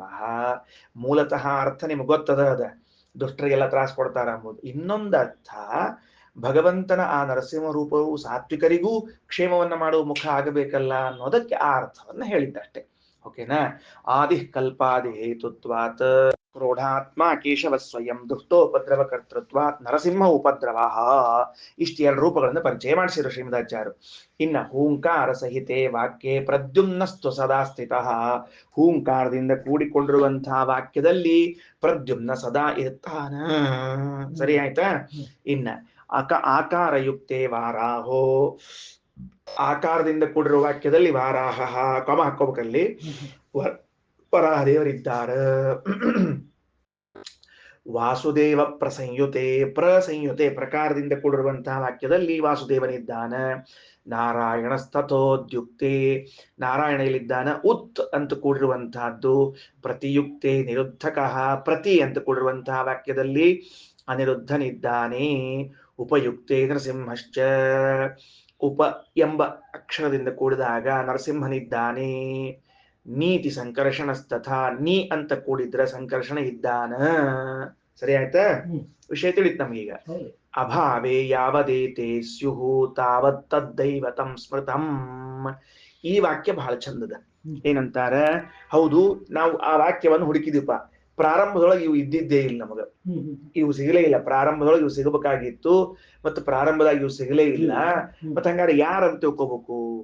ಈ ಮೊದಲನೇ ವಾಕ್ಯ ಏನಾಗ್ತದೆ ಅಂದ್ರೆ ಕಾರಣಾಂತರಗಳಿಂದ ಕಾರ್ಯವನ್ನು ರದ್ದುಗೊಳಿಸಲಾಗಿದೆ ಅಂತ ವಾಕ್ಯವನ್ನು ಬಳಸಿದ ಅಂತ ಇಟ್ಕೊಳ್ರಿ. ಅಲ್ಲಿ ಬರ್ಲೇ ಇಲ್ಲ ನಿಮ್ದು ಯಾವುದು ಬರ್ಲಿಲ್ಲ ಅಂದ್ರೆ ಉತ್ ಬರ್ಲಿಲ್ಲ, ಪ್ರ ಬರ್ಲಿಲ್ಲ, ನೀ ಬರ್ಲಿಲ್ಲ, ಆ ಬರ್ಲೇನ್ ಬರ್ಲಿಲ್ಲ. ಕಾರಣಾಂತರ ಅಂದ್ರೆ ಮತ್ತೆ ಇದು ಹೆಂಗ್ ಮಾಡ್ಬೇಕು ಅಂದ್ರೆ ಅದಕ್ಕಂತಾರೆ, ಆ ವಾಕ್ಯವನ್ನು ಓದ್ತಾ ಹೋಗು, ಮಧ್ಯದಲ್ಲಿ ಎಲ್ಲೋ ಒಂದು ಕಡೆಗೆ ಅಂತಹ ವಾಕ್ಯ ಶಬ್ದ ಬಂದಿತ್ತು ಅಂದ್ರೆ ಆಗ ಅವನೇ ಇಲ್ಲಿವರೆಗೂ ಮುಂದೆಗೂ ಅವನೇ ಅಂತ ತಿಳ್ಕೊಂಡ್ಬಿಡು ಅಂತ ಒಂದು ವ್ಯವಸ್ಥೆ ಮಾಡಿಕೊಡ್ತಾರೆ. ಅಭಾವೇ ಯಾವದೇತಸ್ಯು, ಇವುಗಳು ಪ್ರಾರಂಭದಲ್ಲಿ ನಿಮಗೆ ಸಿಗದೆ ಹೋದ್ರೆ ತಾವತ್ತದ್ದೈವತಂ ಸ್ಮೃತಂ, ಅದು ಬರೋವರೆಗೂ ಅಲ್ಲಿವರೆಗೂ ಅವನಿದ್ದಾನೆ ಅಂತ ಅರ್ಥ ಮಾಡಿಕೊಂಡು ಮುಂದೆ ಹೋಗು. ಇದು ಒಂದು. ಅಥವಾ ಹಿಂಗೂ ಅರ್ಥ ಮಾಡಬೇಕು, ಏನು ಅಂದ್ರೆ ಪ್ರಾರಂಭ ಆಗ್ಬಿಟ್ಟಿರ್ತದ, ಮಧ್ಯದಲ್ಲಿ ನೀವು ಮೊದಲೇ ವ್ಯಾಖ್ಯಾನ ಎರಡನೇ ಸರ್ತಿ ಹೇಳ್ತಿರಲ್ಲ, ಹೂಮಿಂದ ಪ್ರಾರಂಭ ಆಗಿ ಆ ಪ್ರ ಬರೋವರೆಗೂ ಇವ, ಪ್ರದಿಂದ ಬಂದ ಆ ಬರೋವರೆಗೂ ಅವ ಅಂತಂದಿದ್ರಿ. ಇನ್ ಕೇಸ್ ಮಧ್ಯದಲ್ಲಿ ಪ್ರ ಬರ್ಲೇ ಇಲ್ಲ ಅಂದ್ರೆ ಏನ್ ಮಾಡ್ಬೇಕು ಅಂತಂದ್ರೆ ಹೂಂಕಾರದಿಂತಂತೂ ಪ್ರಾರಂಭ ಆಗ್ಬಿಟ್ಟದ, ಹೊಕ್ಕೋತ್ ಹೋಗ್ತಿರು, ಎಲ್ಲಿ ತನಕ ಅದು ಬರ್ತದೋ ಅಲ್ಲಿ ತನಕನೂ ಇವನೇ ಇದ್ದಾನ, ಮುಂದವ ಇದ್ದಾನ ಅಂತ ಅರ್ಥ ಮಾಡಿಕೋ. ಎರಡು ರೀತಿಯಿಂದ. ಒಂದು, ಆದಿಯಲ್ಲೇ ಯಾವುದು ಸಿಗಲಿಲ್ಲ ಅಂದ್ರೆ ಮಧ್ಯದಲ್ಲಿ ಬಂದ್ರೆ ಸಾಕು, ಅದನ್ನ ತಿಳ್ಕೊ, ಒಟ್ಟದ್ರೊಳಗೆ ಇರ್ಬೇಕು ಒಂದ್ ಕಡೆಗೆ. ಇನ್ನ ಆದಿಯೊಳಗೆ ಶುರು ಮಾಡೀವಿ, ಮಧ್ಯದಲ್ಲಿ ಆ ಮುಂದಿನ ಅಕ್ಷರ ಬರ್ಲಿಲ್ಲ, ಮುಂದೆ ಹೋಗ್ತದಲ್ಲ ಅಂದ್ರೆ ಹೋಗ್ಕೋವಲ್ಯಾಕೆ, ಎಲ್ಲಿ ಹೋದ್ರೂ ಹೋಗ್ಲಿ, ಅದೆಷ್ಟು ನಡೀತದ ಅಂತ ಹಿಂಗ ಅಭಿಪ್ರಾಯವನ್ನ ಹೇಳಿದ್ದಾರೆ. ಸರಿನಾ? ಬಂದೇ ಬರ್ತಾರ, ವಾಕ್ಯದಲ್ಲಿ ಇದ್ದೇ ಇರ್ತಾರ ಅಂತ ತಾತ್ಪರ್ಯ. ಅಭಾವಿ ಏವಂ ಸಪ್ತವಿಧಂ ವಿಷ್ಣುಂ ಯ ಉಪಾಸ್ತೆ ಪರಂ ವಿಭುಂ. ಈ ರೀತಿಯಾಗಿ 7 ವಿಧದಲ್ಲಿ ವಿಷ್ಣುವನ್ನ ಸರ್ವೋತ್ತಮನಾದ ಸ್ವಾಮಿಯನ್ನು ಉಪಾಸನೆ ಮಾಡ್ತಾರೋ ವಾಂಗ್ನಾಮ ಭಗವಂತಸ್ಯ, ವಾಂಗ್ನಾಮಕನಾದ ಭಗವಂತನೂ ಏನ್ ಮಾಡ್ತಾನ ಅಂತ ಕೇಳಿದ್ರೆ ತಸ್ಯ ಭವೇತ್ ಸರ್ವಾರ್ಥ ದೋಹಕೃತ, ಅವನಿಗೆ ಸರ್ವಾರ್ಥ ಎಲ್ಲ ಪದಾರ್ಥಗಳ ದೋಹ ಹಿಂಡುವಿಕೆ ಎಲ್ಲ ಪದಾರ್ಥಗಳನ್ನ ಕೊಡ್ತಾನ, ಅಭೀಷ್ಟವನ್ನ ಕೊಡ್ತಾನ ಅಂತ ಇಷ್ಟು ಹೇಳಿದರು. ಆಯ್ತು, ಇಲ್ಲಿಗೆ ಈ ವಿಷಯ ಮುಕ್ತಾಯ ಆಯ್ತು, ಭಾಷ್ಯ ಆಯ್ತು, ಎಲ್ಲ ಆಯ್ತು. ಸರಿ, ಒಟ್ಟಿನಲ್ಲಿ ನಾವೇನ್ ತಿಳ್ಕೊಂಡಂಗ ಆಯ್ತು ಅಂತಂದ್ರೆ ಸಂಕ್ಷೇಪದಲ್ಲಿ ವಿಸ್ತಾರವಾಗಿ ಕೇಳಿದ್ರೆ ಏನಂತಾರ, ಮಾತಾಡುವಾಗ ಮಾತಿನ ಒಂದೊಂದು ವಾಕ್ಯದಲ್ಲೂ ಕೂಡ ಭಗವದ್ ರೂಪಗಳು ತಮ್ಮ ಕೆಲಸವನ್ನ ಮಾಡ್ತಿರ್ತಾವ. ಅದರಲ್ಲಿ ಹೆಂಗ ಕ್ರಮ ಅಂತ ಕೇಳಿದ್ರೆ ಮೊದಲಿಗೆ ಹೂಂಕಾರದಿಂದ ಪ್ರಾರಂಭವಾಗಿ ಪ್ರಸ್ತಾವದವರೆಗೆ, ಪ್ರಸ್ತಾವದಿಂದ ಪ್ರಾರಂಭ ಮಾಡಿ ಆದಿಯವರೆಗೆ, ಆದಿಯಿಂದ ಉದ್ಗೀತದವರೆಗೆ, ಉದ್ಗೀತದಿಂದ ಮತ್ತ ಉಪದ್ರವದವರೆಗೆ, ಇದರೊಳಗೆ ಪ್ರತಿಹಾರದವರೆಗೆ, ಪ್ರತಿಹಾರದಿಂದ ಉಪದ್ರವ, ಉಪದ್ರವದಿಂದ ನಿಧನದವರೆಗೆ, ಹಿಂಗ 7 ಸಾಲಾಗಿ ಸಾಮಗಳು ಬರ್ತಾವ. ಪ್ರಾಯ ಇದು ಸಾಮವೇದದಲ್ಲಿ ಬರುವ ವಾಕ್ಯಗಳಲ್ಲಿ ಇರ್ತದೆ, ಮುಖ್ಯವಾಗಿ ಅಲ್ಲಿ ಕಾಣಿಸ್ತದೆ. ಅನಂತರದಲ್ಲಿ ನಾವಾಡುವ ಮಾತುಗಳಲ್ಲಿ ಯಾಕೆ ಅದರದ್ದ ಝಲಕ್ಕು ಅದರದ್ದ ತುಣುಕು ಇದ್ರೊಳಗೆ ಇರ್ತದೆ, ಅದರಿಂದಾಗಿ ಬರ್ತದೆ. ಸರಿ, ಈಗ ಒಂದು ವೇಳೆ ಮೊದಲಿಗೆ ಯಾವ ವಾಕ್ಯವೂ ಸಿಗಲಿಲ್ಲ, ವಾಕ್ಯ ಹೊಕ್ಕೋತ್ ಹೊಂಟದ, ನಾವೇನ್ ಮಾಡ್ಬೇಕು ಅಂದ್ರೆ ಮಧ್ಯದಲ್ಲಿ ಎಲ್ಲೋ ಒಂದ್ ಕಡೆಗೆ ಅಂತಹ ಶಬ್ದ ಬರ್ತದ, ಬಂದಾಗ ಅದನ್ನ ತಿಳ್ಕೋ. ಇದು ಎರಡನೇದ್ದು. ಮೊದಲು ಪ್ರಾರಂಭ ಮಾಡಿ 2 ತನಕ ಮುಟ್ಟೋದು ಒಂದು, ಇಲ್ಲ ಸಿಗಲೇ ಇಲ್ಲ ಮಧ್ಯದಲ್ಲಿ ನೋಡ್ಬೇಕು ಅಂತ ಒಂದು. ಸರಿ, ಬಹಳ ವಿಚಿತ್ರ ಏನು ಅಂತ ಕೇಳಿದ್ರೆ ಇಂತಹ ವಾಕ್ಯಗಳು ನಮಗ ಎಲ್ಲಿ ಸಿಗಬೇಕು ಅಂತ ಪ್ರಶ್ನೆ. ಈಗ ಒಂದು ದೃಷ್ಟಾಂತ ಕೊಡ್ಬೇಕು ನೋಡ್ರಿ. ನಾವೀಗ ಏನ್ ಕೊಡ್ಬೇಕು ದೃಷ್ಟಾಂತ ಕೊಡು ಅಂದ್ರೆ ಎಲ್ಲಿಂದ ಕೊಡ್ತೀರಿ ಹೇಳ್ರಿ ನೋಡಂತ. ಹೂಮ್ ಅಂತನೋ ವಾಕ್ಯ ಶುರು ಮಾಡ್ಬೇಕು ನೀವು, ಅಥವಾ ವಾಕ್ಯದೊಳಗೆ ಹೂ ಅಂತ ಬರ್ಬೇಕು ಎಲ್ಲರ ಒಂದ್ ಕಡೆಗೆ. ಹೆಂಗ್ ಹೇಳೋರು ಅಂತ ನನಗೆ ವೈಯಕ್ತಿಕವಾಗಿ ಸಮಸ್ಯೆ ಎದುರಾಯಿತು. ಈಗ ಇಲ್ಲಿದ್ದ ವಿಷಯ ಮುಗಿದು ಹೋಗಿದೆ, ನಿಮಗೆ ಅದು ಕಲ್ಪನಾ ಬಂದು ಹೋಗ್ಬಿಟ್ಟದ. ಈಗ ಛಾಂದೋಗ್ಯ ಉಪನಿಷತ್ರಿ ಕಾರ್ಯಕ್ರಮ ಮುಗಿದದ, ಈಗ ಕಪಿಲಾಚಾರ ಕಾರ್ಯಕ್ರಮ ಶುರು ಆತ. ಈಗ ಏನ್ ಸಮಸ್ಯೆ ತಲೆದೋರಿತು ಅಂತಂದ್ರೆ ಉಪ ಅಂತ ಪ್ರಾರಂಭ ಆಗೋ ವಾಕ್ಯ ಬೇಕು ನಮಗೆ, ಅಥವಾ ಉತ ಅಂತ ಪ್ರಾರಂಭ ವಾಕ್ಯ ಬೇಕು, ಅಥವಾ ಹೂಮ್ ಅಂತ ಪ್ರಾರಂಭ ಬೇಕು, ಅಥವಾ ಎಲ್ಲೋ ಒಂದ್ ಕಡೆಗೆ ಮಧ್ಯದಲ್ಲಿ ಅಂತಹ ವಾಕ್ಯ ಬೇಕೀಗ ನಮಗೆ. ಆ ವಾಕ್ಯ ಸಿಕ್ಕಾಗ ಮಾತ್ರ ನಾವೇನ್ ಮಾಡ್ತೀವಿ ಅಂದ್ರೆ ಇದು 7 ಸಾಮಗಳಿದ್ದದ್ದು ಅಂತ ಅರ್ಥ ಮಾಡ್ಕೊಳ್ತೀವಿ. ಏನ್ ಮಾಡೋದು ಇವಾಗ? ಇವತ್ತು ಉಪವಾಸ, ಏಕಾದಶಿ ಉಪವಾಸ ಅಲ್ಲ, ಅದೇ ಒಂದ್ ಕಡೆ ಸಿಕ್ಕ ಹೂಂಕಾರದಿಂದ ಹೇಳ್ರಿ ನಮ್ಗೀಗ. ಉಪವಾಸ ಗೊತ್ತಾಯ್ತು, ಉಪವಾಸ ಉತ್ ಅಂತ ಹೇಳ್ರಿ ನೋಡಂತ. ಅದಕ್ಕೆ ಅದಕ್ಕೆ ಬಹಳ ರೇರ್ ಅದ ಈ ವಾಕ್ಯಗಳೆಲ್ಲ. ಆಯ್ತಾ? ಅದಕ್ಕೆ ಏನ್ ಮಾಡ್ಬೇಕು ಅಂತಂದ್ರೆ ಒಂದೆರಡು ಈಗ ನಾವು ಒಳಕರ್ಮ ಹೇಳಿದ್ರೆ ಇವತ್ತು ಏಕಾದಶಿ ಉಪವಾಸ ಅಂತ ಹೇಳಿದ್ರೆ ಕೂಡಲೇ ಉಪ ಬಂತು. 17th ಇವತ್ತಲ್ಲ 17th ಅದ, ಇವತ್ತು ಮಾಡ್ಲಿಕ್ಕೆ ಹೋಗ್ಬೇಡ್ರಿ ಮತ್ತೆ ಎಚ್ಚರ ಕೊಡ್ತಾರೆ. ಅದಕ್ಕೆ ಉಪವಾಸ ಅಂತ ಬಂದಾಗ ಉಪಶಬ್ದ ಬಂತು. ಆಯ್ತು, ಹಿಂಗ ಬರ್ತಾವ ಅಂತ ಇಟ್ಕೊಳ್ರಿ. ಒಂದು ವಾಕ್ಯ ಹೇಳಿರ್ತೀನಿ ಸಂಸ್ಕೃತದೊಳಗೆ. ಅವನು ವೇನ ಅಂತ ಒಬ್ಬ ದುಷ್ಟ ಇದ್ದ. ಆ ವೇನ ಎಲ್ಲಾ ಧಾರ್ಮಿಕರಿಗೆ ಬಹಳ ಪೀಡೆ ಕೊಟ್ಟ. ಋಷಿಗಳು ಬಂದ್ರು, ಅವ್ನು ಎಚ್ಚರ ಹೇಳಿದ್ರು, ನೋಡಪ್ಪ ನೀ ಮಾಡ್ತಿರೋ ತಪ್ಪದ, ಮಾಡ್ಲಿಕ್ಕೆ ಹೋಗ್ಬೇಡ, ನಂಪಾಡಿ ನಾವು ಇದನ್ನ ಯಜ್ಞಯಾಗಗಳನ್ನ ಮಾಡ್ಲಿಕ್ಕೆ ಬಿಡು ಅಂತ ಕಿರಿಕಿರಿ ಮಾಡಿದ. ಅವನ್ ಕೊಂದ್ರು. ಹೆಂಗ್ ಕೊಂದ್ರು ಅಂದ್ರ ನಿರ್ಜಗ್ನು ಹೂಂಕೃತೇನೈವ ಹತಮಚ್ಯುತ ನಿಂದಯ. ಇದೊಂದು ಸೆಂಟೆನ್ಸ್, ಪೂರ್ಣ ಒಂದು ವಾಕ್ಯ. ಹೆಂಗ್ ಬರ್ದಾರೆ ವೇದವ್ಯಾಸದೇವರು ಅಂದ್ರೆ ನಿರ್ಜಗ್ನು ಹೂಂಕೃತೇನೈವ ಹತಂ ಅಚ್ಯುತ ನಿಂದಯ ಅಂತ ವಾಕ್ಯ ಬರೆದಿದ್ದಾರೆ ವೇದವ್ಯಾಸದೇವರು. ಕೊಂದರು ಹೂಂಕಾರದ ಮೂಲಕವಾಗಿ, ಸತ್ತನು ಭಗವಂತನನ್ನ ನಿಂದಿಸಿದ್ದಕ್ಕಾಗಿ. ಈ ವಾಕ್ಯ ಪೂರ್ಣ ವಾಕ್ಯ. ನಿರ್ಜಗ್ನು ಹೂಂಕೃತೇನೈವ ಹತಮಚ್ಯುತ ನಿಂದಯ ಅಂತ ಗೊತ್ತಾಯ್ತಿಲ್ಲ. ಅವಾಗ ಹೂಂ ಬಂತಲ್ಲಿ. ನಮ್ ಬೇಕಾಗಿದ್ದೇನು? ಯತ್ಕಿಂಚ ವಾಚೋ ಹೂಮಿತಿ ಸ ಹಿಂಕಾರ. ಯಾವ ಮಾತಿನಲ್ಲಿ ಹೂಂಕಾರ ಬಂದಿದೆಯೋ ಅಲ್ಲಿ ಹಿಂಕಾರವೆಂಬ ಸಾಮವಿದೆ ಅಂತ ಬಂದದ. ಆಯ್ತು, ಹೂಂಕಾರ ಬಂತಲ್ ಮತ್ತೀಗ. ಹಂಗಾದ್ರೆ ಆ ಹೂಂಕಾರದಿಂದ ಕೂಡಿರುವಂತಹ ವಾಕ್ಯ, ಅದರಲ್ಲಿ ಪ್ರದ್ಯುಮ್ನನು ಅನ್ನೋ ಸಾಮ ಪ್ರತಿಪಾದ್ಯನಾಗಿದ್ದಾನೆ ಅಂತ ನಮಗೆ ಅರ್ಥ ಆಗ್ತದೆ.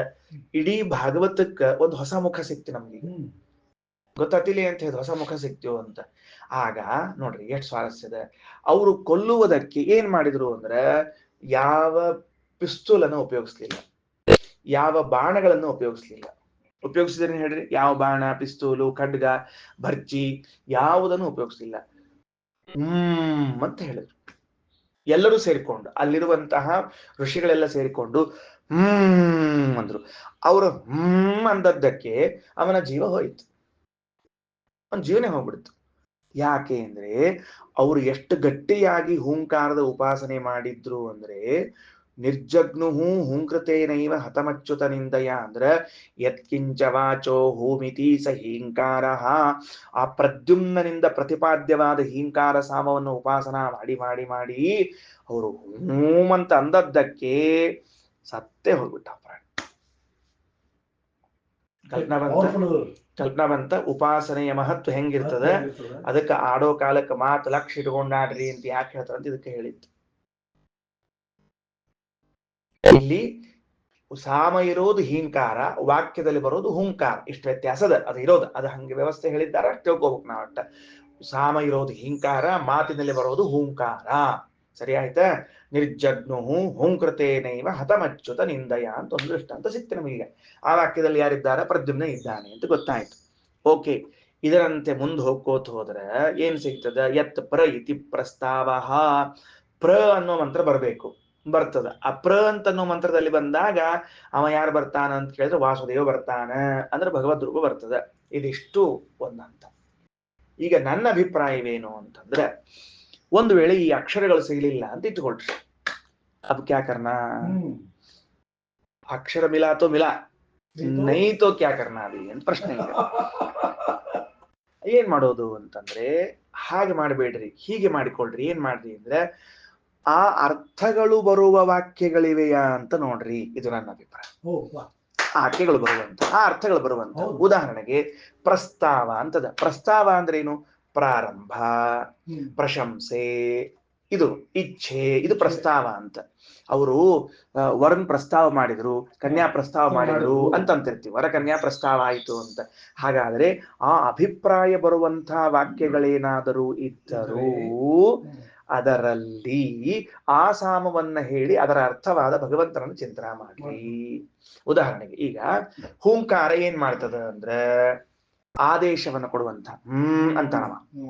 ಅಂತ ಅಂದ ಕೂಡಲೇ ಆದೇಶ. ಅದು ಹಂಗಾರೆ ಯಾವ ವಾಕ್ಯದಲ್ಲಿ ಆದೇಶ ಬರುವಂತ ಅರ್ಥ ಇದೆಯೋ ಅಲ್ಲಿ ಈ ಸಾಮ ಅಂತ ತಿಳ್ಕೊಳ್ರಿ. ಈ ಉದಾಹರಣೆಗೆ ಅಹರಹ ಸಂಧ್ಯಾಮುಪಾಸೀತ, ಪ್ರತಿನಿತ್ಯದಲ್ಲಿ ಸಂಧ್ಯಾ ವಂದನೆಯನ್ನ ಮಾಡಬೇಕು ಅಂತ ವೇದ ಹೇಳಿತು. ಇದೇನಿದೆ? ಇದು ಅಂತದ. ಆಯ್ತಲ್ಲ, ಮತ್ತೆ ಆರ್ಡರ್ ಮಾಡಿತಲ್ಲ ಮತ್ತದು. ಇಲ್ಲಿ ಪ್ರದ್ಯುಮ್ನ ಸಾಮ ಬಂದ, ಹೀಂಕಾರ ಸಾಮ ಪ್ರತಿಪಾದ್ಯ ಬಂದ. ವ್ಯತ್ಯಾಸ ಆಗ್ಲಿಲ್ಲ, ನಿಮ್ಗೆ ಅಕ್ಷರ ಬರ್ಲಿಲ್ಲ, ಅರ್ಥ ಬಂತಲ್ಲ. ನ ಸುರಾಂ ಪಿಬೇತ, ಸೆರೆ ಕುಡಿ ಹೋಗಿಲ್ಲ, ಆದೇಶ ಬಂತು, ಅಂತ ಬಂತು. ಆಯ್ತು, ಬಂದ ಭಗವಂತ ಪ್ರದ್ಯುಮ್ನ ಬಂದ. ಮೀನಿಂಗ್ ಬಂದ್ರು ಸಾಕು ನಮಗ. ಆ ಮೀನಿಂಗ್ ಬಂದ್ರೆ ಸಾಕು. ಪ್ರಸ್ತಾವ ಅಂತದ. ಏನ್ ಪ್ರಸ್ತಾವದ ಅಂದ್ರೆ, ಈಗ ಭಾಗವತವನ್ನ ಪ್ರಾರಂಭಿಸಿದರು ಅಂತದ. ಆ ಪ್ರಾರಂಭಿಸಿದರು ಅಂದ್ರೆ ಪ್ರಸ್ತಾವ. ಅದು ಬಂದ, ವಾಸುದೇವ ಬಂದ, ಅಲ್ಲಿ ಪ್ರಸ್ತಾವನೆ ಬಂತು, ಪ್ರಸ್ತಾವನೆ ಆಯ್ತು. ಹಿಂಗ ಅರ್ಥ ಬರುವಲ್ಲೂ ತಗೊಳ್ಬೇಕೇನೋ ಅಂತ ನನ್ನ ಅಭಿಪ್ರಾಯ. ಯಾಕಂದ್ರೆ ಆ ಪರ್ಟಿಕ್ಯುಲರ್ ವರ್ಡ್ ಇರುವಂತಹ ವಾಕ್ಯಗಳು ಇಡೀ ವೇದ ವಾಂಗ್ಮಯದಲ್ಲಿ ಎಷ್ಟು ಸಿಕ್ಕಾವ, ಎಷ್ಟು ಬಿಟ್ಟಾವ. ಆಮೇಲೆ ಇದು ಸ್ಟಾರ್ಟ್ ಆಗಿ ಅದು ಎಂಡ್ ಆಗ್ಬೇಕು, ಅದು ಸ್ಟಾರ್ಟ್ ಆಗಿ ಅದು ಎಂಡ್ ಆಗ್ಬೇಕು ಅನ್ನೋದು ನಮ್ ತಲೆಯಾಗ ಬರ್ಲಾರ್ದ ಕಾರ್ಯಕ್ರಮ ಇವು ಹೋದ್ರ ಸಾಮಕ್ ಹೋಗ್ಬೇಕು. ನಾವು ಸಾಮವೇದ ಓದಿಲ್ಲ, ನಮಗೆ ಸಾಮ ಹೇಳಿಕ್ ಬರುವುದಿಲ್ಲ. ಇದನ್ನ ಅರ್ಥ ಮಾಡಿಕೊಳ್ಳದೆ ಉಳಿಲಿಕ್ಕೆ ನಮಗೆ ಮನಸ್ಸು ಒಪ್ಪುವಂತಾಗಿದೆ. ಹಿಂಗಿದ್ದೊಳಗ ಮೂರನೇ ದಾರಿ ಏನಪ್ಪಾ ಅಂತ ಕೇಳಿದ್ರೆ ಶ್ರೀಮದಾಚಾರ್ಯ ಹೊರಡಿಸಿದ ದಾರಿ ಇದು. ಅದಕ್ಕೇನು ಆ ಅರ್ಥ ಬರುವಂತ ನೋಡ್ಕೊಂಡ್ಬಿಡ್ರಿ. ಎಲ್ಲೋ ವಾಕ್ಯದ ಉಪದ್ರವ ಆಗ್ತಿತ್ತು, ಎಲ್ಲೋ ವಾಕ್ಯದ ಉಪದ್ರವ, ಯಾರೋ ಕಿಟಿ ಕಿಟಿ ಕಿಟಿ ಕಿಟಿ ಮಾತಾಡ್ತಾ ಇದ್ರು, ಕಿರಿಕಿರಿ ಮಾಡ್ಲಿಕ್ಕತ್ತಿದ್ರು. ನಾರಾಯಣ ಅಂತಂದ್ರಿ, ಉಪದ್ರವ ಬಂದವ ಅಲ್ಲಿ. ನಾರಾಯಣ ಬಂದ, ಉಪದ್ರವ ಬಂದ, ಅಷ್ಟೇ ಕೆಲಸ, ಇನ್ನೇನಿಲ್ಲ. ನೀ ಎಂದನೋ ವಾಕ್ಯ, ನೀ ಅಂದ್ರೆ ನಿಧನ ಅಂತ. ನಿಧನ ಸಂಕರ್ಷಣ. ಈ ಸಂಕರ್ಷಣೆಗೆ ಸಂಬಂಧಪಟ್ಟ ವಾಕ್ಯಗಳು ಏನೇನವ? ಶೇಷದೇವ್ರದಿರಬಹುದು, ಗರುಡದೇವ್ರದಿರಬಹುದು, ನಿಧನದ ವಾರ್ತೆ ಇರಬಹುದು, ಪುರಾಣಗಳಲ್ಲಿ ಸಂಹಾರದ ವಾಕ್ಯಗಳು ಬಂದಿರಬಹುದು. ಹೌದು, ರಾವಣನ್ ಕೊಂದ, ಬಂತಲ್ಲ ನಿಧನ, ಬಂತಲ್ಲ ಮತ್ತಲ್ಲಿ ಆ ಸಂಕರ್ಷಣ ಬಂದ. ಈ ತರಹದ ಅನುಸಂಧಾನ ಮಾಡಿಕೊಳ್ಳೋದು ಹೆಚ್ಚು ಸೂಕ್ತ ಅಂತ ನನ್ನ ಅಭಿಪ್ರಾಯ. ಏಕಚಕ್ರಾನಗರದಲ್ಲಿ ಪಾಂಡವರು ವಾಸ ಮಾಡುವಾಗ, ಅದರಲ್ಲೂ ಭೀಮಸೇನ್ ದೇವ್ರ ಭಿಕ್ಷಾ ಕೇಳಿಕ್ ಹೋಗ್ತಿರು ಮೊದ್ಲಿಗೆ. ಅವ್ರ ಶುದ್ಧ ಭಾಗವತ್ ಧರ್ಮ, ಮಂದಿ ಕಡೆ ಭಿಕ್ಷಾ ಕೇಳೋ ಹಂಗಿಲ್ಲ, ಆದ್ರ ಭಿಕ್ಷಾ ಕೇಳಾರ್ದ ಬರೋ ಹಂಗಿಲ್ಲ. ಅದಕ್ಕ ಮನಿ ಮುಂದೆ ಗಡಿಗೆ ಒಯ್ದಿಟ್ಟು ಈ ಟ್ಯಾಕ್ಸ್ ವಸೂಲಿ ಮಾಡ್ಲಿಕ್ಕೆ ಹೋಗಿರ್ತಾಳ, ಅಂತ ಹಂಗ್ ಮಾಡ್ತಿದ್ರು. ಅಂತ ತಿಳ್ಕೊಂಡು ಆ ಅಂತಂದ್ರೆ ಬಂತ ನೋಡ್ರ ಪ್ರದ್ಯುಮ್ನ ಬಂದವ. ಅಷ್ಟೇ ಎರಡಷ್ಟನ್ ಸಿಕ್ಕು ನಮಗೆ. ಒಂದು ಭಾಗವತದ್ದು, ಒಂದು ಮಹಾಭಾರತ ಸಿಕ್ತು, ನಿರ್ಜಗ್ನು ಅಂತ. ಸರಿ ಇಂಥವ ಇಲ್ಲದೆ ಇದ್ರೆ ಆ ಅರ್ಥ ಬರುವಂತೆ ನಾವು ಚಿಂತನೆ ಮಾಡಬೇಕು ಅಂತ ನಮ್ಮದೊಂದು ಅಭಿಪ್ರಾಯ. ಇನ್ನು ಇದು ಮಾತಿನಲ್ಲಿ ಸಾಮದ ಬಗೆಯನ್ನ ಕಂಡುಕೊಂಡ್ರು. ಮಾತಿನಲ್ಲಿರುವ ಸಾಮದ ಬಗೆಯನ್ನ ಕಂಡು ಒಮ್ಮೆ ಭಗವಂತನ ಉಪಾಸನೆಯ ರುಚಿ ಕಂಡವರು ಅದನ್ನ ಬಿಡ್ಲಿಕ್ಕೆ ತಯಾರಾಗೋದಿಲ್ಲ. ಒಮ್ಮೆ ಋತುದ ಊಟ ರುಚಿ ಹತ್ತಿಲ್ಲ ಅಂತಂದ್ರೆ ಅಲ್ಲ, ಗೊತ್ತಾಯ್ತಲ್ಲ ಹೇಳಿದ್ದೇನೆ ಅಂತ ಹೇಳಿ, ಸಾಕು ಅಷ್ಟೇ, ಮುಂದೆ ಹೋಗ್ಬೇಡ. ಅದಕ್ಕ ಈಗ ನೋಡ್ರಿ, ಈಗ ಸಪ್ತವಿಧ ಸಾಮದಲ್ಲಿ ಎರಡನೇ ಉಪಾಸನೆ ಪ್ರಾರಂಭ ಆಯ್ತು. ಈಗ ಒಂದು ಉಪಾಸನೆ ಮುಗೀತು, ಮಾತಿನಲ್ಲಿ ಸಾಮದ ಉಪಾಸನೆ ಮುಗೀತು. ಹಾಗಾದ್ರೆ ಮಾತನಾಡುವಾಗ ಏನೇನು ಎಚ್ಚರ ಇರಬೇಕು? ಆದಿಹಿ ಕಲ್ಪಾದಿ ಹೇತುತ್ವಾತ್. ಹೆಂಗಿರ್ಬೇಕು? ಯಾವುದೋ ಒಂದು ಕಾರ್ಯವನ್ನ ಮಾಡಿಸುವ ವಾಕ್ಯಗಳು ಇವನಲ್ಲಿ ಬರ್ತಿತ್ತು ಅಂದ್ರೆ ವರಾಹ ದೇವರಿದ್ದಾರೆ. ಯಾಕಂದ್ರೆ ಅವ ಪ್ರೇರಣಾ ಮಾಡಿದ್ದಕ್ಕೆ ಅವ ಕೆಲಸ ಮಾಡ್ಲಿಕ್ಕೆ ಶುರು ಮಾಡಿದ ಅಂದ್ರೆ ಅಲ್ಲಿ ವರಾಹ ದೇವರು. ಕಷ್ಟಗಳ ಪರಿಹಾರ ಆಗೋ ವಾಕ್ಯಗಳಿದ್ರೆ ನರಸಿಂಹದೇವರು. ನಿಧನದ ವಾರ್ತೆಯನ್ನ, ಸಂಹಾರದ ವಾರ್ತೆಗಳನ್ನ, ಕಷ್ಟಗಳನ್ನ ಪರಿಹಾರ ಮಾಡಿದ ವಾಕ್ಯಗಳಿದ್ರೆ ಸಂಕರ್ಷಣ. ಆಮೇಲೆ ಮತ್ತವು ಏಕತ್ರ ಕೂಡಿಸುವುದು ಅಂಥ ವಾಕ್ಯಗಳಿದ್ರೆ ಪ್ರತಿಹಾರ. ಎಲ್ಲಾರು ಒಂದ್ ಸಾಲಿನಾಗ ಕೂಡ್ರೋ ಎಷ್ಟು ಮಾತಾಡ್ತೀರಿ ಅಂತಂದ ಅಂದ್ರೆ ಪ್ರತಿಹಾರ ಬಂತು. ಹಿಂಗ ವಾಕ್ಯಗಳನ್ನ ಉಪಾಸನ ಮಾಡ್ತಿದ್ರು. ಅವರ ಎಲ್ಲ ಮಾತುಗಳು ಭಗವನ್ಮಯವಾದದ್ದರಿಂದ ಅಂಥವರು ಮಾತಾಡಿದರೆ ಅದೇ ದೇವರ ಉಪಾಸನೆ. ಅದಕ್ಕೆ ಜಗನ್ನಾಥದಾಸರು ಒಂದು ಕಡೆಗೆ ಆಡ್ತಾರೆ, ಅವರಾಡುವ ಮಾತುಗಳೆಲ್ಲ ಮಂತ್ರ ಅಧ್ಯಾತ್ಮವಿದು ಅಂತ ಒಂದು ಶಬ್ದ ಹಾಕಿದ್ದಾರೆ ಜಗನ್ನಾಥದಾಸರು. ಅವರಾಡುವ ಮಾತುಗಳೇ ಮಂತ್ರ ಅಧ್ಯಾತ್ಮವಿದು. ನಿಮಗೆ ಅರ್ಥ ಆಗಲ್ಲ, ಅಧ್ಯಾತ್ಮದಲ್ಲಿ ಇದ್ದಾರವರು ಅಂತ. ತುಂಬಾ ಗಂಭೀರವಾಗಿ ಕಡಿಮೆ ಮಾತಾಡ್ತಿದ್ರು. ಮೊದಲನೆಯದ್ದು ಆಡಿದ್ರೆ ಭಗವಂತನ ವಿಷಯವನ್ನೇ ಮಾತಾಡ್ತಿದ್ರು. ಇನ್ ಕೇಸ್ ಲೌಕಿಕ ಆಡಿದ್ರು ಈ ಅನುಸಂಧಾನ ಇಟ್ಕೊಂಡು ಮಾತಾಡ್ತಿದ್ರು. ಇನ್ನು ಅವರಿಗೆ ಹಗಲಿಡೀ ಸಮಯ ಸಿಕ್ತಿತ್ತು. ಈಗ ನೋಡ್ರಿ, ಇವರು ಸಪ್ತವಿಧ ಸಾಮ ಉಪಾಸನೆ ಮಾಡುವವರು ಮಾತಿನಲ್ಲಿ ಇನ್ನು ಸಮಯ ಸಿಕ್ತವರಿಗೆ. ಸಮಯ ಸಿಕ್ತು ಅಂದ್ರೆ ಒಂದು ಅವರು ಎದ್ದು ಬಿಡೋದು ಯಾವಾಗ ಎದ್ದು ಬಿಡ್ತಿದ್ರು? ಸೂರ್ಯೋದಯಕ್ಕಿಂತ ಮೊದಲೇ ಹೇಳ್ತಿದ್ರು. ಸೂರ್ಯೋದಯಕ್ಕಿಂತ ಮೊದಲೇ ಎದ್ದು ಸೂರ್ಯಾಸ್ತದವರೆಗೂ ಕೂಡ ತಮ್ಮ ದೈನಂದಿನವನ್ನು ನಡೆಸ್ತಾ ಇದ್ರು. ಅವರು ನಾವೆದ್ದಂತೆ ಸೂರ್ಯ ಎದ್ದ ಮೇಲೆ ಹೇಳ್ತಿರ್ಲಿಲ್ಲ ಪಾಪ.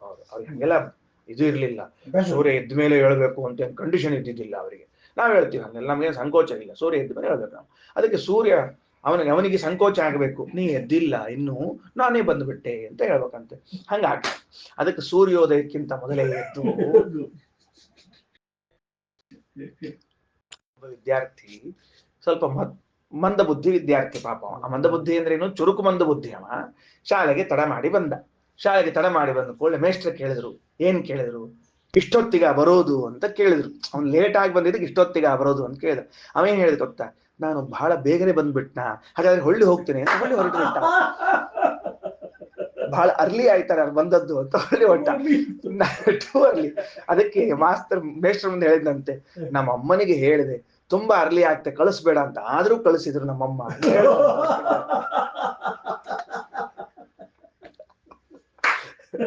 ತಡ ಮಾಡಿ ಬಂದ್ರು, ಇಷ್ಟು ಬುದ್ಧಿ ಇದ್ರೆ ಸಾಕಾಗ್ತದಲ್ಲ ಸರ್.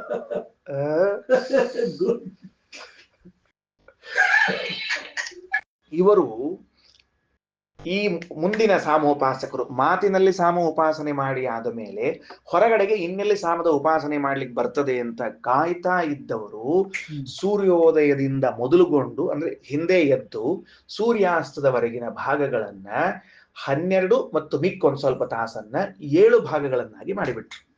ನೆನಪಿಟ್ಟುಕೊಳ್ರಿ. ಸುಮ್ಮನೆ ನಾವು ತಿಳಿಯೋ ಹಂಗೆ ಹೇಳೋಣ ಅಂದ್ರೆ ಎಲ್ಲಿಪ್ಪ ಅದು ಅಂತಂದ್ರ, ಈಗ ಅರುಣೋದಯ ಕಾಲ ಅಂತ ಇಟ್ಕೋಣಂತ ತಿಳಿಲಿಕ್ಕೆ ಹೇಳಿಕತ್ತೀನಿ. ಅರುಣೋದಯ ಕಾಲ ಅಂತ ಅಂದ್ರೆ ಸುಮಾರು 7 ಗಂಟೆಗೆ ಸೂರ್ಯೋದಯ ಆಗ್ತಿತ್ತು ಅಂತ ಇಟ್ಕೊಂಡ್ರೆ, ಚಳಿಗಾಲದಾಗ ಸ್ವಲ್ಪ ತಡ ಆಗ್ತದೆ, 7 ಗಂಟೆಗೆ ಆಗ್ತಿತ್ತು ಅಂತ ಇಟ್ಕೊಂಡ್ರೆ 5:30 ಶುರು ಮಾಡಿಕೊಂಡು ಸಾಯಂಕಾಲ 7 ಗಂಟೆಗೆ ಸೂರ್ಯಾಸ್ತ. 6:50 7 ತನಕ ಈ 12 ಮತ್ತೆ ಮೇಲೆ 1:30 ಗಂಟೆ ಇದೆಯಲ್ಲ, ಹೆಚ್ಚು ಕಡಿಮೆ 13-13.5 ತಾಸು. ಇದನ್ನ 7 ಭಾಗಗಳನ್ನ ಮಾಡಿ ಬಿಡ್ರಿ. 7 ಭಾಗಗಳನ್ನ ಮಾಡಿ ಈ 7 ಸಾಮಗಳನ್ನ ಅಲ್ಲಿ ಸೇರಿಸಿಕೊಳ್ಳಿ. 7 ಸಾಮಗಳನ್ನ ಅಂದ್ರೆ ಅವರು ಎದಂತರ್ಗತ ಉಪಾಸನೆ ಮಾಡ್ತಿದ್ರು ಅಂದ್ರೆ ಸೂರ್ಯನೇ ನಮಗೆ ಸಮಯ ಸೂಚಿಸುವಂಥವ್ನು, ಬೇರೆ ಇನ್ಯಾರಲ್ಲ. ನಮಗೆ ಸಮಯ ಸೂಚಕ ಯಾರು? ಸೂರ್ಯ. ದೊಡ್ಡ ಗಡಿಯಾರ ದೇವರು ಇಟ್ಬಿಟ್ಟಾನ ಗಡಿಯಾರನ್ನ. ಇನ್ನೇನ್ ಗಡಿಯಾರ ಬೇಕು ನಿಮ್ಗೆ? ಟೈಮ್ ಎಷ್ಟಾಗ್ಯದ ಅಂತ ಕೇಳಲಿಕ್ಕೆ ಹೋಗ್ಬೇಡ್ರಿ. ಸೂರ್ಯನ ನೋಡಿದ್ರೆ ತಿಳಿಬೇಕು ನಿಮ್ಗೆ ಟೈಮ್ ಎಷ್ಟಾಗ್ಯದ ಅಂತ ತಿಳ್ಕೊಂಡು ಹೇಳಿ. ಹಿಂದಿನವರು ಯಾರೂ ಗಡಿಯಾರ ಕಟ್ಕೋತಿರ್ಲಿಲ್ರಿ, ಕರೆಕ್ಟ್ ಟೈಮ್ ಹೇಳ್ತಿದ್ರು. ಅವ್ರು ಅಂದ್ರ ಸೂರ್ಯನ ಚಲನವಲನಗಳನ್ನು ಎಷ್ಟು ಚಂದ ಅಭ್ಯಾಸ ಮಾಡ್ಕೊಂಡಿದ್ರು ಅಂದ್ರೆ, ನಮ್ಗೆ ಇವತ್ತು ಗಡಿಯಾರ ನೋಡಿಸಿದ್ರೆ ಟೈಮ್ ಹೇಳಿ ಬರುದಿಲ್ರಿ. ಅಷ್ಟು ಕ್ಷಣ ಇದ್ದೀವಿ ನಾವು, ಅಷ್ಟ ಮೇಧಾವಿತನ. ಯಾರೋ ಒಬ್ಬ ಗಡಿಯಾರ ಕಟ್ಕೊಂಡು ಬಸ್ ಸ್ಟ್ಯಾಂಡ್ ನಿಂತಿದ್ನಂತ. ಬಸ್ ಸ್ಟ್ಯಾಂಡ್ ಗಡಿಯಾರ ಕಟ್ಕೊಂಡು ನಿಂತಿದ್ದ, ಬಸ್ ಸ್ಟ್ಯಾಂಡ್ ನಿಂತಿದ್ದ. ಅವ್ ಬಾಜುಕ್ ಇದ್ದವ್ ಏನ್ ಮಾಡಿದ ಅಂದ್ರೆ ಟೈಮ್ ಎಷ್ಟಾತು ಅಂತ ಕೇಳಿದ್ ನಾನು, ಸಮಯ ಎಷ್ಟಾತು ಅಂತ. ಇವೇನ್ ಮಾಡ್ಬೇಕ್ರಿ, ನೀವು ನೋಡಿ ಸ್ವಲ್ಪ ನಂಗೂ ಹೇಳ್ರಿ ಅಂತ ಹೇಳಿದ್ನಂತ. ನೀವು ನೋಡಿ ನಮಗೂ ಹೇಳ್ರಿ, ನೀವೊಂದಿಟ್ಟು ನೋಡಿ ನಮಗೊಂದಿಟ್ಟು ಹೇಳ್ರಿ ಅಂತ ಹೇಳಿದ್ನಂತ. ನಮ್ ಉತ್ತರ ಕರ್ನಾಟಕದವ. ಯಾಕ ಅಂತ ಯಾರೋ ಕೇಳಂತ. ಅವಂಗ ಗಡಿಯಾರ ಗೊತ್ತಿದ್ದಿಲ್ಲ, ಕಟ್ಕೊಳಿಕಷ್ಟ ಗೊತ್ತಿತ್ತ ಅವಂಗ. ನೀವೊಂದಿಟ್ಟು ನೋಡಿ ನಮಗೊಂದಿಟ್ಟು ಹೇಳ್ರಿ ಅಂತ. ಅದಕ್ಕ ಸಮಯ, ಮಾತಿನಲ್ಲಿ ಸಪ್ತಸಾಮವನ್ನು ಉಪಾಸನೆ ಮಾಡಿದವರು ಸೂರ್ಯನ ಪ್ರಾಕ್ ಉದಯಾಸ್ತದವರೆಗೆ 7 ಭಾಗಗಳನ್ನ ಮಾಡಿಕೊಂಡು 7 ಸಾಮಗಳ ಉಪಾಸನೆ ಮಾಡಿದ್ರು. ಏನಾಚಾರ ಮತ್ತಿದ ಹೋದಲ್ ನಿಮ್ದು ಏನದ ಹಿಂಕಾರ ಪ್ರಸ್ತಾವ. ಹಿಂಕಾರ ಪ್ರಸ್ತಾವ ಆದ್ಮೇಲೆ ಆದಿ, ಉದ್ಗೀತ, ಆಮೇಲೆ ಪ್ರತಿಹಾರ, ಉಪದ್ರವ, ನಿಧನ ಅಂತ ತಾನೇ ನೀವು ಇಷ್ಟು ಹೇಳೋರು. ಇಷ್ಟಿಷ್ಟು ಭಗವದ್ ರೂಪಗಳವ ಅಂತ ತಾನೇ ಹೇಳೋರು ನೀವು. ಅಯ್ಯೋ ರಾಮ, ಕೃಷ್ಣನವರೆಗೆ ಹೋಗ್ಬೇಕಾಗ್ಯದ. ಇನ್ನು ರಾಮಕೃಷ್ಣ ಅಂತ ಇರ್ತಾರಲ್ಲ, ಅದಕ್ಕೆ ರಾಮಕೃಷ್ಣ ಅಲ್ಲಿವರೆಗೆ ಹೋಗ್ಬೇಕಾಗ್ಯದ. ಆಹಾ, ಈ ಸೂರ್ಯನ ಚಲನ ಏನಿದೆ, ನಾವೇನು ಅರುಣೋದಯ ಕಾಲಕ್ಕೆ ಎದ್ದು ಸೂರ್ಯಾಸ್ತದವರೆಗಿನ ಭಗವತ್ ಕಾರ್ಯಗಳನ್ನ ಮಾಡ್ತಿರ್ತೇವೆ, ದೈವಿ ಕಾರ್ಯಗಳನ್ನ ಮಾಡ್ತಿರ್ತೇವೆ. ಆಗ 7 ವಿಭಾಗಗಳನ್ನ ಮಾಡಿಕೊಂಡು 7 ಸಾಮಗಳನ್ನ ಚಾರ್ಟ್ ಅಲ್ಲಿ ಎಳೆದುಕೊಂಡು ಆ ಸಾಮವನ್ನು ಅವಲಂಬಿಸಿಕೊಂಡು ಯಾವ ಯಾವ ಪ್ರಾಣಿಗಳು ಈ ಜಗತ್ತಿನಲ್ಲಿ ಬದುಕ್ತಾ ಇವೆ, ಈ ಉಪಾಸನೆಯನ್ನ ಮಾಡ್ತಾ ಇದ್ರಂತೆ. ಫಾರ್ ಎಕ್ಸಾಂಪಲ್ ಈಗ ಹೇಳೋಣ ಅಂತಂದ್ರೆ, ತಂದೆಯ ಗರ್ಭದಿಂದ ತಾಯಿ ಗರ್ಭಕ್ಕೆ ಒಂದು ಜೀವ ಬಂದಿದೆ ಅಂತ ಇಟ್ಕೊಳ್ರಿ. ಅಮ್ಮ ಗರ್ಭಿಣಿಯಾಗಿದ್ದಾಳೆ. ಈ ಅಮ್ಮ ಗರ್ಭಿಣಿಯಾಗಿದ್ದವಳು, ಆ ಗರ್ಭದಲ್ಲಿರುವಂತಹ ಶಿಶು ಒಂದು ಸಾಮ ಪ್ರತಿಪಾದ್ಯವಾದ ಭಗವದ್ ರೂಪದಿಂದ ಬೆಳವಣಿಗೆಯನ್ನ ಹೊಂದುತ್ತಾ ಇದೆಯಂತೆ. ಈ ಉಪಾಸನೆಯನ್ನ ಮಾಡ್ತಾ ಇದ್ರಂತವರೆಲ್ಲ. ಏನ್ ಬ್ಯೂಟಿ ಅಲ್ಲ, ಏನ್ ಬ್ಯೂಟಿ ಅಲ್ಲ. ಗರ್ಭಿಣಿ ಸ್ತ್ರೀ ಅವಳು 24 ತಾಸು ಆಹಾರ ತಿಂತಿರ್ಲಿ, 24 ತಾಸು ಮಲಗಿರ್ಲಿ, ಎದ್ದಿರ್ಲಿ, 24 ತಾಸು ಹಂಗಲ್ಲ, ಅವ್ರವ್ರು ಮಾಡ್ಕೋತಿರ್ಲಿ.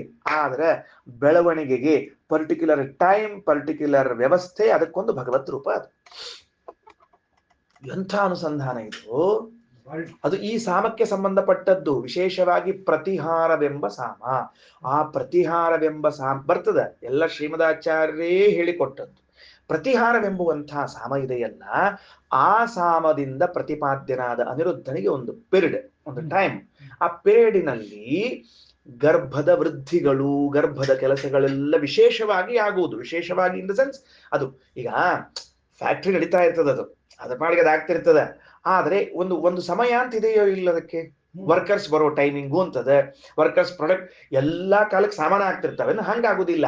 ಸಾಮಾನಿಗೆ ಬೇಕಾದ ಡಬ್ಬಿ ತಯಾರಾಗ್ತದೆ, ಚೀಲ ತಯಾರಾಗ್ತದೆ, ಹಿಡಿಕೆ ತಯಾರಾಗ್ತದೆ. ಅದೆಲ್ಲ ಮುಗಿದ್ಮೇಲೆ ಒಳಗಿನ ಖರೆ ಮಟೀರಿಯಲ್ ತಯಾರಾಗ್ತದಲ್ಲ, ಆ ಒಳಗಿನ ನಿಜ ಪದಾರ್ಥ ತಯಾರಾಗುವಂತಹ ಸಮಯ ಯಾವುದು, ಅದು ಯಾವ ಸಾಮದಿಂದ ಬಂದದ್ದು ಅಂತ ಈ ಜ್ಞಾನಿಗಳು ಕುಳಿತಲ್ಲಿ ಸೂರ್ಯಾಂತರ್ಗತನಾದ ಭಗವಂತನನ್ನು ಆ ಸಮಯಕ್ಕೆ ಉಪಾಸನೆ ಮಾಡುತ್ತಾ, ಜಗತ್ತಿನಲ್ಲಿ ಗರ್ಭಧರಿಸಿದ ಎಲ್ಲಾ ಸ್ತ್ರೀ ಪುರುಷ, ಅದೇನು ಸ್ತ್ರೀಯರಿದ್ದಾರೋ, ಅದು ಮನುಷ್ಯರಿರಬಹುದು, ಪ್ರಾಣಿಗಳಿರಬಹುದು, ಅಲ್ಲಿ ಈ ತರಹದ ಕಾರ್ಯವನ್ನ ಮಾಡ್ತಾ ನಮ್ಮ ಸ್ವಾಮಿ ನಿಂತುಕೊಂಡಿದ್ದಾನೆ ಅಂತ ಆ ಸಮಯವನ್ನ ಸಾರ್ಥಕಗೊಳಿಸ್ತಿದ್ರು ಅಂತ ಹೇಳ್ತಾರೆ. ಸಮಯವನ್ನ ಸಾರ್ಥಕಗೊಳಿಸ್ತಿದ್ರು. ಸಾಯಂಕಾಲ ಆಯಿತು ಅಂತ ಇಟ್ಟುಕೊಳ್ರಿ. ಸಾಯಂಕಾಲ ಆಯಿತು, ಇನ್ನು ಸೂರ್ಯ ಮುಳುಗು ಹೊತ್ತು. ನಾವು ಸ್ವಲ್ಪ ಊರ್ ಹೊರಗೆ ಹೋದಂದ್ರೆ ಹಳ್ಳಿ ಹತ್ರ ಇದ್ವಿ ಅಂದ್ರೆ ಎಲ್ಲಾ ಪ್ರಾಣಿಗಳು ರಪ ರಪ ರಪ ರಪ ರಪ ಬರ್ತಿರ್ತಾವ. ಮನಿಗ್ ಹೋಗ್ಲಿಕ್ಕೆ ಧಾವಂತ ಅವಕ್ಕ ರಮ್ ರಮ್ ರಮ್ ರಮ್ ಹೋಗ್ತಿರ್ತಾವ. ಬೆಳಗಿನ ಸಂಜೆ ತನಕ ಏನ್ ಚಿಂತಿರಂಗಿಲ್ರಿ, ಮಸ್ತ್ ಕಟ್ಟಿತಿರ್ತಾವ. ಕಾಡಿನ್ಯಾಗ ಕುತ್ಕೊಂಡು ಹುಲ್ಲು ಮೇಯ್ದು ಕಡ್ಲಿ ತಿಂದೆ ಮತ್ತೊಂದು ಮಾಡಿದೆ ಎಲ್ಲ ಮಾಡ್ತಾವ. ಬರೋಬ್ಬರಿ ಆ ಟೈಮ್ ಒಳಗಡೆಗೆ ಟೈಮ್ ಸೆನ್ಸ್ ಅದ ಅವಕ್ಕ. ಪ್ರಾಣಿಗಳಿಗೆ ನೆನಪಿಟ್ಟುಕೊಳ್ಳಿ, ಒಳಗಡೆಗೆ ಟೈಮ್ ಸೆನ್ಸ್ ಅದ. ಅವು ಗಡಿಯಾರ ನೋಡಿಲ್ಲ, ಎಂದೂ ಯಾವ ಯೂನಿವರ್ಸಿಟಿ ಒಳಗೂ ಅವ್ರ ಗಡಿಯಾರ ನೋಡೋಕ್ ಕಲಿಸಿಲ್ಲ. ಎಮ್ಮಿಗೆ 1 ಹೊಡಿತು ಅಂದ್ರೆ ಅನ್ನುವಂತ ಹೇಳಿಕೊಟ್ಟಿಲ್ಲ. ಅದಕ್ಕೇನು ಹೇಳ್ಕೊಟ್ರಿ ಹೇಳ್ರಿ, ಗುಡಿ ಆಚಾರ 2 ಹೊಡೆದ್ರೆ 2 ಸರ್ತಿ ಬ್ಯಾಮ್ಯಾ ಅನ್ನೋಂತ ಹೇಳ್ಕೊಟ್ರೆ ಇಲ್ಲದಲ್ಲ. ಆದ್ರೆ ಅವು ಸೂರ್ಯ ಮುಳುಗೋದ್ರೊಳಗ ಕರೆಕ್ಟ್ ಆಗಿ ಬರ್ತಾವ. ಇದನ್ನ ಗಮನಿಸ್ಬೇಕಾದದ್ದೇನು ಅಂದ್ರೆ ಸ್ವರೂಪವೇ ಸಮಯವನ್ನ ಗ್ರಹಿಸ್ತದ. ಸ್ವರೂಪವೇ ಸಮಯವನ್ನ ಗ್ರಹಿಸ್ತದ, ಗಡಿಯಾರ ಬೇಕಾಗಿಲ್ಲ. ಅದಕ್ಕೆ ನಾವು ಮಲಗಿ ಎದ್ದ ಮೇಲೂ ಇಷ್ಟೊತ್ತು ಮಲಗಿದ್ದೆ ಅಂತ ಸಮಯವನ್ನ ಗ್ರಹಿಸಿ ಆಯ್ತು. ಸ್ವರೂಪದಲ್ಲಿ ಟೈಮ್ ಸೆಟ್ ಅದ. ಯಾರೋ ಹೊರಗಡೆಗೆ ಟೈಮ್ ಸೆಟ್ ಮಾಡೋದು ಬೇಕಾಗಿಲ್ಲ. ಅದಕ್ಕೆ ಏನ್ ಕರೀತಾರೆ? ಸಾಕ್ಷಿ ಅಂತ ಕರೀತಾರೆ. ಸಾಕ್ಷಿ ಇದು ಟೈಮ್ ಅಂಡ್ ಸ್ಪೇಸ್ ಅನ್ನ ರಿಸೀವ್ ಮಾಡಿಕೊಳ್ಳುವ ರಿಸೀವರ್. ಅದು ಟೈಮ್ ಅಂಡ್ ಸ್ಪೇಸ್ ಎರಡನ್ನು, ಆಕಾಶವನ್ನು ಮತ್ತು ಸಮಯವನ್ನು ಎರಡನ್ನು ಗ್ರಹಿಸುವಂತಹ ಒಂದು ರಿಸೀವರ್ ಯಾವುದದ ಅಂತ ಕೇಳಿದ್ರೆ ಸಾಕ್ಷಿ ಅದ. ಬರ್ತಾವ. ಎಷ್ಟು ಚಂದ ರೀ ಅವಕ್ಕ. ಮನೆಗೆ ಬರೋ ಕಾಲಕ್ಕೆ ಅವಕ್ಕ ಬರ್ತಾವ ಅಂತ ಇಟ್ಕೊಳ್ರಿ. ಅವುಗಳನ್ನ ನೀವು ಗಮನಿಸ್ರಿ, ವಿಶ್ವಾಸಪೂರ್ವಕವಾಗಿ ಮನೆಗೆ ಬರ್ತಾವ. ವಿಶ್ವಾಸಪೂರ್ವಕವಾಗಿ ಮನೆಗೆ ಬರ್ತಾವ. ಯಾಕ? ಅದೇನಾಯ್ತು ಅದು ಅಷ್ಟು ವಿಶ್ವಾಸದಿಂದ ಮನೆಗೆ ಬರ್ತಾವ. ಯಾಕೆ ಬರ್ತಾವ? ಈಗ ಈ ಊರ್ ಕಡೆ ಬರ್ಲಿಕ್ಕತ್ತಾವ ಸರಿ ಅದ. ಕಾಡ್ನ್ಯಾಗ ಕೆಲವು ಪ್ರಾಣಿಗಳು ಏನವ ನೋಡ್ರಿ, ಅವು ಸಹಿತೇಕ ಮೇಯ್ಲಿಕ್ಕೆ ಹೋದದ್ ಮತ್ತೊಂದ್ ಮಾಡಿದ್ದು, ಬರೋಬ್ಬರಿ ಆ ಸಮಯ ಬಂತು ಅಂತಂದ್ರೆ ಇನ್ನೂ ಸೂರ್ಯಾಸ್ತ ಆಗಿಲ್ಲ, ಅದರ ಮುಂದಿನ ಸಮಯ ಬಂತು ಅಂದ್ರೆ ಗುಹೆಗಳಲ್ಲಿ ಹೋಗಿ ಅಡಗಿ ಬಿಡ್ತಾವ, ಗುಹೆಗಳಲ್ಲಿ ಹೋಗ್ಬಿಡ್ತಾವ. ಸಿಂಹದಂತಹ ಸಿಂಹ ಸತೆ ಗುಹೆ ಒಳಗೆ ಹೋಗಿ ಕೂತ್ ಬಿಡ್ತದ. ಹೌದಾ? ಇನ್ ಕೆಲವು ಗಿಡಗಳು ದಟ್ಟವಾಗಿ ಗಿಡಗಳು ಬೆಳೆದಿರ್ತಾವಲ್ಲ, ಆ ಗಿಡಗಳ ಸಂಧಿಯಲ್ಲಿ ಹೋಗಿ ಕೂತ್ ಬಿಡ್ತಾವ. ಯಾಕ ಅಂತ ಇವರು ವಿಚಾರ ಮಾಡ್ಲಿಕ್ಕೆ ಶುರು ಮಾಡಿದ್ರು. ಹಾಗಾದ್ರೆ ಇಲ್ಲಿ ಏನದ ಅಂದ್ರೆ ಈ ಸಪ್ತ ಸಾಮಗಳಲ್ಲಿ ಯಾವ ಸಾಮ ಇಲ್ಲಿಗೆ ಬರ್ತದೆ ಅಂತ ವಿಚಾರ ಮಾಡಿ ನೋಡಿದರೆ ನಿಧನನಿಗಿಂತಲೂ ಮೊದಲು ಬರುವಂತಹ ಸಾಮ ಉಪದ್ರವ ಸಾಮ. ಸೊ ಉಪದ್ರವ ಅಂದ್ರೆ ನರಸಿಂಹ ಈ ಪ್ರದೇಶಗಳಲ್ಲಿ, ಈ ಸ್ಥಳಗಳಲ್ಲಿ ಇದ್ದಾನ, ಎಲ್ಲರ ರಕ್ಷಣೆಯನ್ನು ಒದಗಿಸಿಕೊಡ್ತಾನೆ ಅಂತ ತಿಳಿದುಕೊಂಡೇ ಪ್ರಾಣಿಗಳು ಅಲ್ಲಿ ಬಂದು safest time and safest place ಅಂತ ಬಂದು ಸೇರ್ಕೊಂಡಿರ್ತಾವೆ. ಯಾಕೆ ನಾವೆಲ್ಲ ಸಂಜೆ ಆಗೋರ ಮನೆಗೆ ಬಂದು ಸೇರ್ತೀವಿ? ಆ ಕಾಲ ಇದೆಯಲ್ಲ, ಆ ಕಾಲದಲ್ಲಿ ನರಸಿಂಹ ನಮ್ಮನ್ನು ನೋಡ್ಕೊಂಡು ಕರ್ಕೊಂಡು ಬಂದಲ್ಲಿ ಸೇರಿಸ್ಬಿಡ್ತಾನೆ. ನಮ್ಮ ಮನಿ ರೀಚ್ ಆದ ಕೂಡ್ಲೆ ಟುಬುಕ್ಕನ್ ಸೂರ್ಯ ಮುಳುಗಿ ಬಿಡ್ತಾನ. ನಿಧನ ಮುಗೀತು, ಸೂರ್ಯಾಸ್ತ ಆಯಿತು. ಏನ್ ಆಶ್ಚರ್ಯ ಅಲ್ಲ? ಹೆಂಗ್ ಉಪಾಸನ ಮಾಡ್ತಿದ್ರಿವರು ಅನ್ನೋದನ್ನ ಛಾಂದೋಗ್ಯ ಹೇಳ್ತದ. ಸಪ್ತವಿಧ ಸಾಮಗಳನ್ನ ಸೂರ್ಯನಲ್ಲಿ ಇಟ್ಟುಕೊಂಡು ಇವರು ಎಲ್ಲೂ ಮತ್ತೆ ಬೇರೆ ಪ್ರತಿಮೆ ಹುಡುಕ್ಲೇ ಇಲ್ಲ. ಸೂರ್ಯಾಂತರ್ಗತರಾದ 7 ಭಗವದ್ ರೂಪಗಳು, 7 ಸಾಮ, 7 ಜೀವಜಾತಗಳು ಆಗೋಯ್ತು. ಮಧ್ಯಾಹ್ನ ಕಾಲ ನೋಡ್ರಿ, ಸೂರ್ಯ ಬರೋಬ್ಬರಿ ನಡುನೆತ್ತಿಗೆ ಬಂದಿರ್ತಾನೆ. ಮನೆಯಲ್ಲಿ ಏನು ದೇವತಾ ಕಾರ್ಯಗಳಾಗ್ತಿರ್ತದೆ, ಪೂಜೆ ಮಾಡ್ತಿರ್ತಾರೆ, ಬ್ರಾಹ್ಮಣ ಭೋಜನ ಆಗ್ತಿರ್ತದೆ, ಹೋಮ ಆಗ್ತಿರ್ತದೆ, ಅತಿಥಿಗಳ ಸತ್ಕಾರ ಆಗ್ತಿರ್ತದೆ ಮಧ್ಯಾಹ್ನ ಕಾಲದಲ್ಲಿ. ವಾಯ್? ಬಿಕಾಸ್ ಉದ್ಗೀತ ನಾಮಕನಾದ ನಾರಾಯಣನನ್ನ ದೇವತೆಗಳು ಮಧ್ಯಾಹ್ನ ಕಾಲದಲ್ಲಿ ಉಪಾಸನೆ ಮಾಡ್ತಾರೆ. ಉದ್ಗೀತ ನಾಮಕ ನಾರಾಯಣನನ್ನ ದೇವತೆಗಳು ಮಧ್ಯಾಹ್ನದಲ್ಲಿ ಉಪಾಸನೆ ಮಾಡ್ತಾರೆ. ಆ ಮಧ್ಯಾಹ್ನ ಕಾಲ ಇದು ದೇವತೆಗಳ ಕಾಲ. ಅದಕ್ಕೆ ನಮ್ಮ ಮನೆಯಲ್ಲಿ ಅಷ್ಟು ದೇವತಾ ಕಾರ್ಯಗಳು ಮಧ್ಯಾಹ್ನದ ಹೊತ್ತಿಗೆ ಆಗ್ತದೆ. ಹೀಗೆ ಸಾಮವೇದಿಗಳು ಸಾಮವನ್ನ 7 ಭಾಗಗಳನ್ನ ಮಾಡಿಕೊಂಡು ಉಪಾಸನೆ ಮಾಡಿದ್ರು ಅಂತ ಮುಂದಿನ ವಿಚಾರ. ಮುಂದೆ ಹೋಗೋಣವಾ? ಅದಕ್ಕೆ ನಾವು ಬೆಳಗ್ಗೆ ಸ್ವಲ್ಪ ಎದ್ದು ಮನೆಯಿಂದ ಹೊರಗೆ ಹೋದ್ರೆ, ಪೇಪರ್ ತರ್ಲಿಕ್ಕೆ, ಹಾಲು ತರ್ಲಿಕ್ಕೆ ಹೋಗಿರ್ತೀವಲ್ಲ, ಅಕಸ್ಮಾತ್ ಹೋದ್ರೆ ಮನೆಗೆ ತಂದು ಹಾಕಿ ಏನ್ ಮಾಡಿ ಬರುದಿಲ್ಲ, ಸ್ವಲ್ಪ ಹಿಂಗೆ ತಲೆ ಎತ್ತಿ ನೋಡಿದ್ರೆ ಆಕಾಶಗಳಲ್ಲಿ ಪಕ್ಷಿಗಳು ಯಾವ ಆಧಾರವಿಲ್ಲದೇನು ಫ್ಲೈಯಿಂಗ್, ಫ್ಲೈಯಿಂಗ್. ಅದು ಏನ್ರಿ ಆಶ್ಚರ್ಯ? ನೀವು 100 ವಿಜ್ಞಾನ ಹೇಳ್ರಿ, ಗುರುತ್ವಾಕರ್ಷಣೆ ಅದು ಇದು 100 ಹೇಳ್ರಿ, ನಮ್ಗೆ ಸಂಬಂಧ ಇಲ್ಲ. ನಮ್ಮ ಶಾಸ್ತ್ರ ಪ್ರಶ್ನೆ ಮಾಡ್ತದೆ. ಏನ್ ಪ್ರಶ್ನೆ ಮಾಡ್ತದೆ ಅಂದ್ರೆ, ಅಲ್ಲ ಈಗ ಒಂದು ಹಳ್ಳಿ ಅಂತ ಇಟ್ಕೊಳ್ರಿ, ಹಳ್ಳಿ ವಿಲೇಜ್. ಅಲ್ಲಿ ಮನುಷ್ಯ ಸೂರ್ಯ ಉದಯಿಸಿದ ಕೂಡ್ಲೆ ತಾನೇನ್ ಮಾಡ್ತಾನೆ ಅಂದ್ರೆ ನೇಗಿಲನ್ನ, ಗುದ್ಲಿಯನ್ನ, ಸಲಕೆಯನ್ನು ತಗೊಂಡು ಕೆಲಸಕ್ಕೆ ಹೊರಡ್ತಾನೆ. ಈತ ಕೆಲಸಕ್ಕೆ ಹೊರಟ ಕೂಡ್ಲೆ ಮೇಲೆ ಆಕಾಶದಲ್ಲಿ ಪಕ್ಷಿಗಳು ಹಾರ್ಲಿಕ್ಕೆ ಹೊರಡ್ತದೆ. ಅದು ಇವನಿಗೂ ಅವನಿಗೇನೋ ಒಂದು ಸಂಬಂಧ. ಅದು ಏನ್ ಸಂಬಂಧ ಗೊತ್ತಿಲ್ಲ, ಆಮೇಲೆ ವಿಚಾರ ಮಾಡೋಂತ. ಹಾರ್ಲಿಕ್ಕೆ ಶುರು ಮಾಡ್ತದೆ. ಅದು ಹೇಗೆ ಹಾರುತ್ತಾ ಇದೆ? ಯಾರು ಆಧಾರ ಕೊಡದೆ ಹೆಂಗ್ ಹಾರ್ಲಿಕ್ಕೆ ಸಾಧ್ಯ ಅದು ಅಂದ್ರೆ ಹೇಳ್ತಾರೆ, ತಪ್ಪು ತಿಳಿದಿದ್ದೀಯಪ್ಪ. ಆಗ ಆದಿಸಾಮ ಪ್ರತಿಪಾದ್ಯನಾದ ವರಾಹ ಇದ್ದಾನಲ್ಲ, ಅವ ಭೂಮಿಗೆ ಆಧಾರ ಕೊಟ್ಟವನಾದ್ದರಿಂದ ಆಕಾಶದಲ್ಲಿ ಪಕ್ಷಿಗಳಿಗೂ ಆಧಾರ ಕೊಟ್ಟು ಹಾರಿಸಿಕೊಂಡು ಹೊರಟಿದ್ದಾನೆ. ನಿಂಗೆ ಗೊತ್ತಿಲ್ಲ ಅಷ್ಟೇ. ಅವ ಆಧಾರ, ಭೂಮಿಗೆ ಆಧಾರ ಹೌದೋ ಅಲ್ಲೋ ಅವ. ಅಂದ ಮೇಲೆ ಭೂಮಿಯಲ್ಲಿ ನಡೆಯುವ ಎಲ್ಲಾ ಕೆಲಸಗಳಿಗೂ ಅವನೇ ಆಧಾರನಾಗಿದ್ದಾನೆ. ಇದು ಆದಿಸಾಮದ ಉಪಾಸನೆಯನ್ನು ಮಾಡುವ ಪ್ರಕ್ರಿಯೆಗಳು. ಈಗ ಯಾವ ಪಕ್ಷಿ ಆಕಾಶದಲ್ಲಿ ಹಾರಿ ಹೋದರೂ ವರಾಹಾಯ ನಮಃ ಸ್ಮರಣೆ ಮಾಡ್ಲಿಕ್ಕೆ ಅವಕಾಶ ಉಂಟು. ಹೀಗೆ ಅದ್ಭುತವಾದ ಚಿಂತನೆಯನ್ನು ಹೇಳಲಿಕ್ಕೆ ಹೊರಡುತ್ತಾರೆ. 309ನೇ ಪೇಜಿನಲ್ಲಿ ಒಂದು ವಾಕ್ಯ ಓದಿ ನಿಲ್ಲಿಸಿ ಬಿಡುತ್ತೇನೆ. ಮಧ್ಯಾಹ್ನ ಆಯ್ತಾ? ಏನಂತಾರ ನೋಡ್ರಿ, ಅಥ ಖಲು ಅಮುಂ ಆದಿತ್ಯಂ ಸಪ್ತವಿಧಂ ಸಾಮ ಉಪಾಸೀತ. ಅಥ ಖಲು, ಹೊಸ ವಿಷಯ ಹೇಳಿಕ್ ಶುರು ಮಾಡಿದ್ದೇವೆ. ಅಮುಂ ಆದಿತ್ಯಂ, ಈ ಸೂರ್ಯ ಏನಿದ್ದಾನಲ್ಲ, ಈ ಸೂರ್ಯ ಅಂತರ್ಗತನಾಗಿ ಸಪ್ತವಿಧಂ ಸಾಮ ಉಪಾಸೀತ, 7 ತರಹದ ಸಾಮಗಳಿಂದ ಪ್ರತಿಪಾದ್ಯನಾದ 7 ಭಗವದ್ ರೂಪಗಳನ್ನ ಉಪಾಸನಾ ಮಾಡ್ರಿ. ಸರ್ವದಾ ಸಮಃ ತೇನ ಸಾಮ, ಅವನಿಗೆ ಯಾಕೆ ಸಾಮ ಅಂತ ಕರಿತೀವಿ ಅಂದ್ರೆ 7 ರೂಪಗಳಿದ್ರು 7 ರೂಪಗಳಲ್ಲಿ ಸಮಾನ, ಏನ್ ವ್ಯತ್ಯಾಸ ಇಲ್ಲ, 7 ರೂಪಗಳಲ್ಲೂ ಸಮಾನ. ಮಾಂ ಪ್ರತಿ ಇತಿ ಸರ್ವೇಣ ಸಮಸ್ತೇನ ಸಾಮ. ಸೂರ್ಯ ಮಂಡಲದಲ್ಲಿ ಇದ್ದ ಭಗವಂತ ಪ್ರತಿಯೊಬ್ಬರಿಗೂ ಏನ್ ಫೀಲ್ ಮಾಡ್ತಾನ ಅಂದ್ರೆ, ನನ್ ಸೂರ್ಯ ನನ್ ನೋಡ್ತಾನ, ನನ್ ಸೂರ್ಯ ನನ್ ನೋಡ್ತಾನ ಅಂತೆ ಫೀಲ್ ಮಾಡ್ತಾನಲ್ಲ. ಹಿಂದಕ್ಕೆ ಬಂದಿದೆ ಐತರೇಯದಲ್ಲಿ ಹೇಳುವಾಗ ಹೇಳಿನಿ, ಸೂರ್ಯ ಪ್ರತಿಯೊಬ್ಬರಿಗೂ ಅಭಿಮುಖದಲ್ಲಿ ಇದ್ದಾನೆ. ಹೀಗಾಗಿ ಯಾರೊಬ್ಬರಿಗೂ ಕೂಡ ದೇವರು ನನಗಿಲ್ಲ ಅಂತ ಅನಿಸಿಕೊಟ್ಟಿಲ್ಲ, ಎಲ್ಲರಿಗೂ ಸಮ, ಅದರಿಂದ ಸಾಮ. ನೋಡ್ರಿ, ದೇವರು ಪ್ರತಿಯೊಬ್ಬರ ಪಾಲಿಗಿದ್ದ. ನಾವ್ ಅಂತಿರ್ತೀವಿ ಯಾರು ಜಗಳ, ನನ್ ಪಾಲಿಗೂ ದೇವರಿದ್ದ ನೋಡ್ಕೋತಾನ ಹೋಗ್ ಅಂತೀವೋ ಇಲ್ಲೋ? ಅವ ಅಂತ ನನ್ ಪಾಲಿಗೆ ನಿಲ್ಲೆನ ಅಂತ. ಹಾಗಾದ್ರೆ ಪ್ರತಿಯೊಬ್ಬರಿಗೂ ಕೂಡ ನನ್ನ ಪಾಲಿಗೆ ದೇವರಿದ್ದಾನೆ, ನನ್ನ ಪಾಲಿಗೆ ದೇವರಿದ್ದಾನೆ ಅಂತನ್ನುವ ಅನುಭವವನ್ನು ಉಂಟು ಮಾಡುವ ಸೂರ್ಯಮಂಡಲ ಅಂತರ್ಗತ ಭಗವಂತ ಸಾಮ, ಎಲ್ಲ ರೂಪಗಳಲ್ಲಿ ಸಮಾನವಾಗಿದ್ದರಿಂದ ಸಾಮ. ಇಂಥ ಭಗವಂತನನ್ನೂ ಯಾರ್ಯಾರು ಆಶ್ರಯಿಸಿಕೊಂಡಿದ್ದಾರೆ, ನಮ್ಮ ಪುಸ್ತಕದಲ್ಲಿ ಒಂದು ಸೆಂಟೆನ್ಸೇ ಹೋಗಿಬಿಟ್ಟದ, ಪ್ರಿಂಟ್ ಆಗದೆ. ಮಧ್ಯಾಹ್ನದಾಗ ಬರೆಸ್ತೀನಿ, ನಾ ಈಗ ಓದ್ತೀನಿ. ತಸ್ಮಿನ್ ಇಮಾನಿ ಸರ್ವಾಣಿ ಭೂತಾನಿ ಅನ್ವಾಯತ್ತಾನಿ ಇತಿ ವಿದ್ಯಾತ್. ಇದು ಭಾಷ್ಯದ ಮೇಲೆ ಬರಬೇಕು, ಆದಿತ್ಯಸ್ಥಂ ಪರಂ ವಿಷ್ಣು ಅನ್ನೋ ವಾಕ್ಯದ ಮೇಲೆ ಬರಬೇಕು, ಅಲ್ಲಿ ಇಲ್ಲ, ಹೋಗ್ಯದ. ಈ ಭಗವಂತನನ್ನು ಸೂರ್ಯಾಂತರ್ಗತನಾದ ಸಪ್ತವಿಧ ಸಾಮ ಪ್ರತಿಪಾದ್ಯನಾದ ಸಪ್ತ ಭಗವದ್ ರೂಪಗಳನ್ನು ಎಲ್ಲ ಭೂತಗಳು ಆಶ್ರಯಿಸಿಕೊಂಡಾವ. ಉದಾಹರಣೆಗೆ ಪಶು, ಮನುಷ್ಯ, ಪಕ್ಷಿ, ದೇವತೆಗಳು, ಗರ್ಭಸ್ಥ ಜೀವ, ಅರಣ್ಯಸ್ಥ ಪಶು, ಪಿತೃಗಳು, 7ನೇದವರಾಗಿ ಪಿತೃಗಳು ಸಂಕರ್ಷಣನನ್ನ ಆಶ್ರಯಿಸಿಕೊಂಡಿದ್ದಾರೆ. ಈ 7 ಸಾಮ, 7 ಸಮಯ, 7 ಭಗವದ್ ರೂಪಗಳು, ಅವುಗಳ ಉಪಾಸನೆ ಮಧ್ಯಾಹ್ನ ನೋಡೋಣ. ಶ್ರೀಕೃಷ್ಣಾರ್ಪಣಮಸ್ತು.